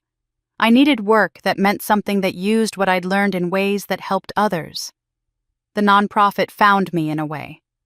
Adoption Truth Network specialized in helping adult adoptees access their sealed records, navigate reunion with biological families, understand their medical histories. They needed someone who understood both the legal complexities and the emotional devastation of discovering your entire identity had been built on lies. My story had been in the news. They reached out. I interviewed. Within a month, I was working as their family reunification coordinator. The work was hard in ways my old job never was. Every case reminded me of my own story. The sealed records, the questions without answers, the grief of learning you'd been lied to by the people who were supposed to love you most. But it was also healing. Every time I helped someone access their original birth certificate, every time I sat with someone, while they processed difficult truths about their adoption, I was doing for them what no one had done for me. The speaking engagement started unexpectedly. A medical ethics conference invited me to talk about coerced organ donation and familial pressure. I almost declined. Public speaking terrified me, and talking about such personal trauma to a room of strangers seemed impossible. But Maya convinced me. "Your story could change policies," she said. "It could protect people." So I spoke. I told transplant coordinators and social workers and hospital administrators about the 15 years of compatibility testing I'd never consented to. About the dinner where professionals were used to pressure me. About the fake emergency designed to manipulate me into compliance. After my presentation, a transplant coordinator from Boston Medical approached me. "We need better training on recognizing family coercion. Would you help us develop materials?" I said yes. Over the following months, I helped create training protocols for donor advocates, guidelines for identifying manipulation red flags that should trigger additional psychological evaluation. My pain, my exploitation transformed into protection for others. The question of Emma stayed with me through all of this. I tried not to think about her, tried not to wonder if she was alive or dead, if she'd found a donor, if she blamed me for her suffering. But she existed in the back of my mind like a bruise I kept accidentally pressing, painful, persistent, impossible to ignore. Maya told me in September. She'd seen it on social media, had debated whether to share it, finally decided I deserved to know. Emma had found a deceased donor. The transplant had happened in May, 4 months after I'd walked away. She was recovering well, posting photos from physical therapy, looking healthier than I'd seen her in years. The relief surprised me with its intensity. Despite everything, the lies, the manipulation, the complicity, I didn't want her to die. She was still the little girl I'd taught to braid hair, still the sister I'd shared a bathroom with for 18 years. Some part of me would always love her even if I could never trust her again. In October, a letter arrived at my condo. No return address, my name and address handwritten in Emma's distinctive looping script. I held it for 3 days before opening it. "Allison," it began, "I don't know if you'll read this. I don't know if I deserve for you to read this. I'm not asking for anything, not forgiveness, not reconciliation, not even a response. I just need you to know that I understand what I did. I understand that I benefited from your exploitation. I understand that I chose willful ignorance because it served me. You owed me nothing, not your organs, not your money, not your sacrifice. I hope someday you can forgive me for believing I was owed everything. I hope you're happy. I hope you're free. Emma." I folded the letter and placed it in a drawer. I didn't respond. Forgiveness wasn't yet possible, might never be possible. But I kept the letter, because someday maybe I'd be ready to consider it. The ending I needed wasn't revenge or reconciliation, it was freedom to define family for myself. Christmas came again 1 year after the empty house and the note that had rewritten my life. This time I was in my own space, my Cambridge condo with its large windows and morning light preparing for guests who wanted to be there. Maya arrived first, carrying a bottle of wine and a homemade pie. "I'm so proud of you," she said, hugging me in the doorway. "Look at this place. Look at your life. Look at you." Catherine Morrison came next, my estate attorney who'd become something more, a mentor, a friend, someone who'd witnessed my transformation and guided parts of it.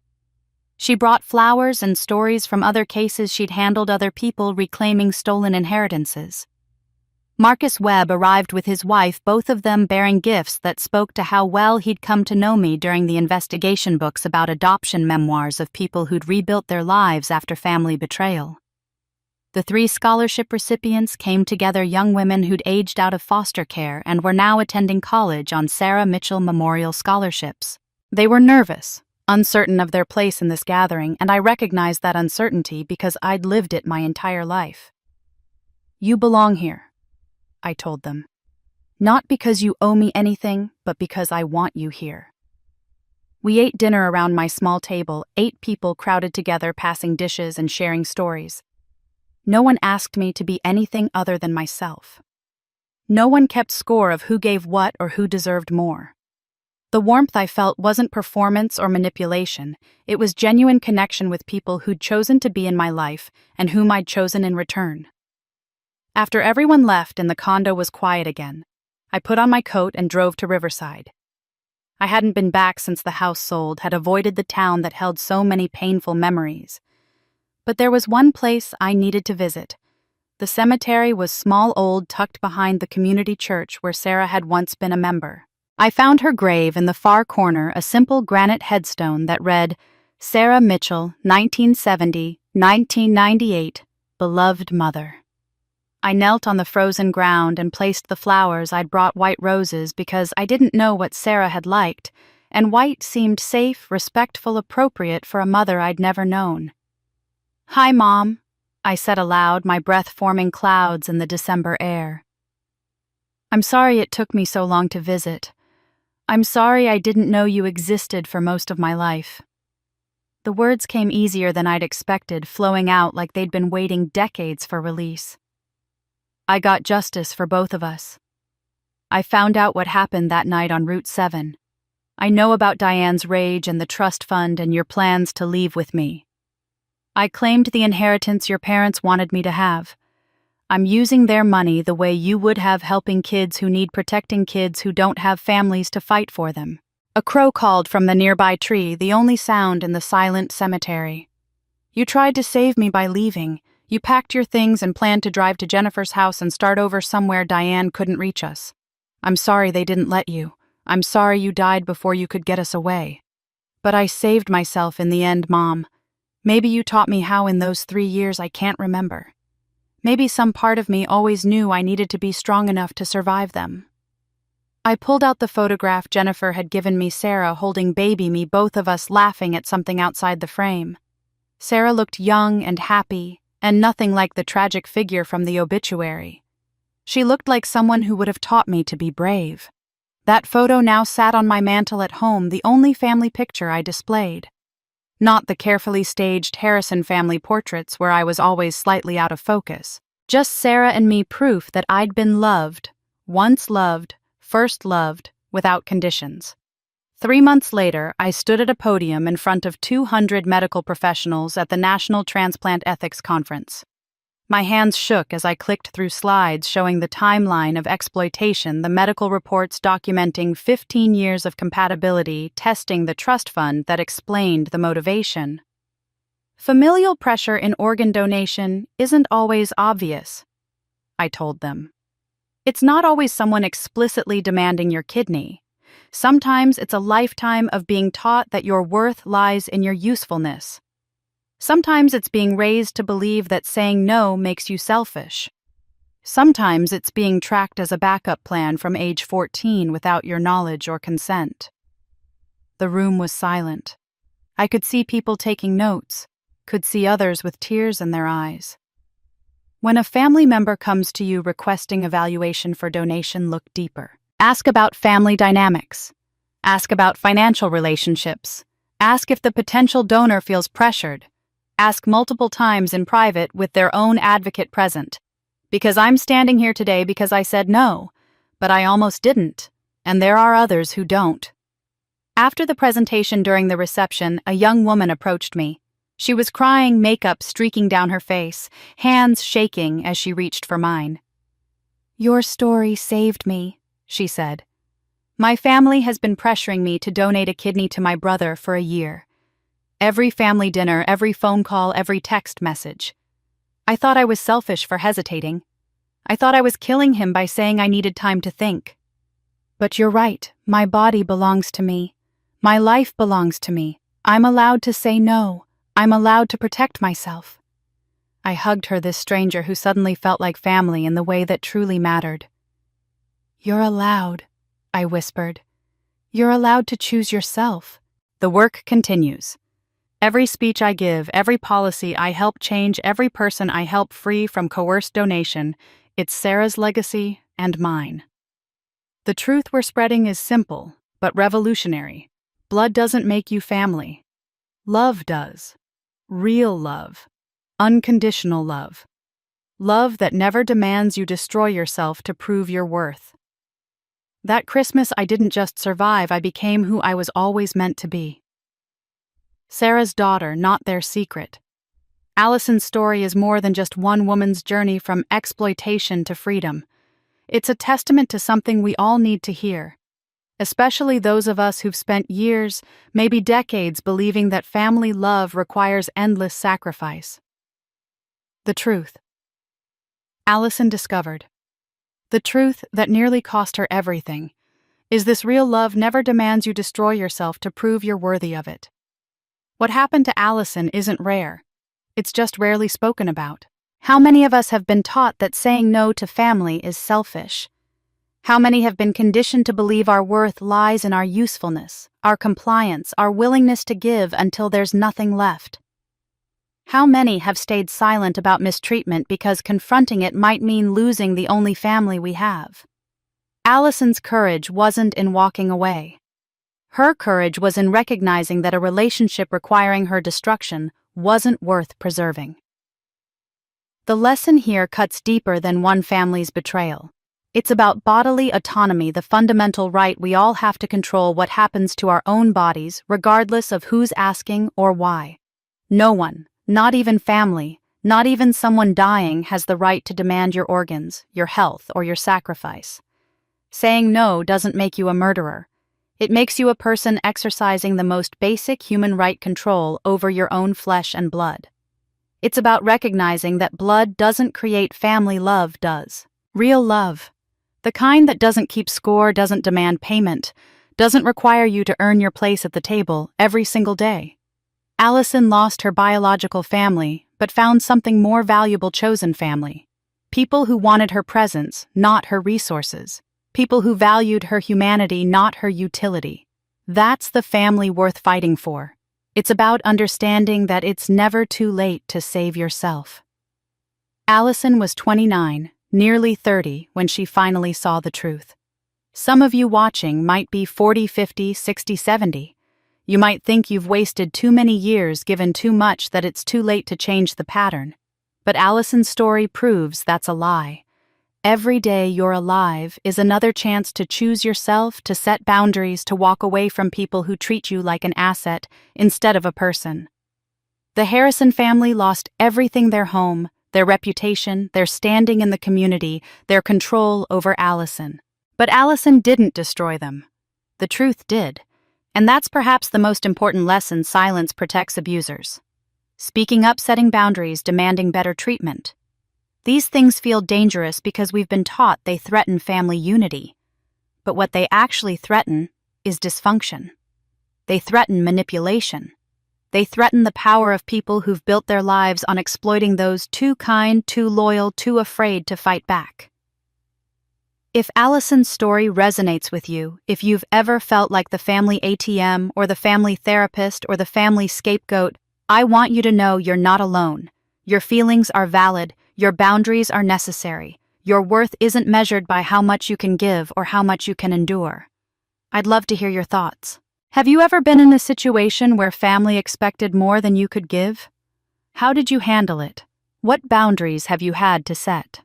Share your story in the comments. Your experience might be exactly what someone else needs to hear today. And if this story touched you, if it made you think differently about family obligations or self-preservation, please subscribe to this channel. Hit that notification bell so you don't miss future stories about people who found the courage to choose themselves. Share this video with someone who needs to hear that it's okay to say no, that it's okay to walk away, that it's okay to save yourself. Because at the end of the day, the most important relationship you'll ever have is the one with yourself. And that relationship deserves protection, respect, and unconditional love. Thank you for listening to Allison's story. Thank you for being here. And remember, you don't owe anyone your destruction.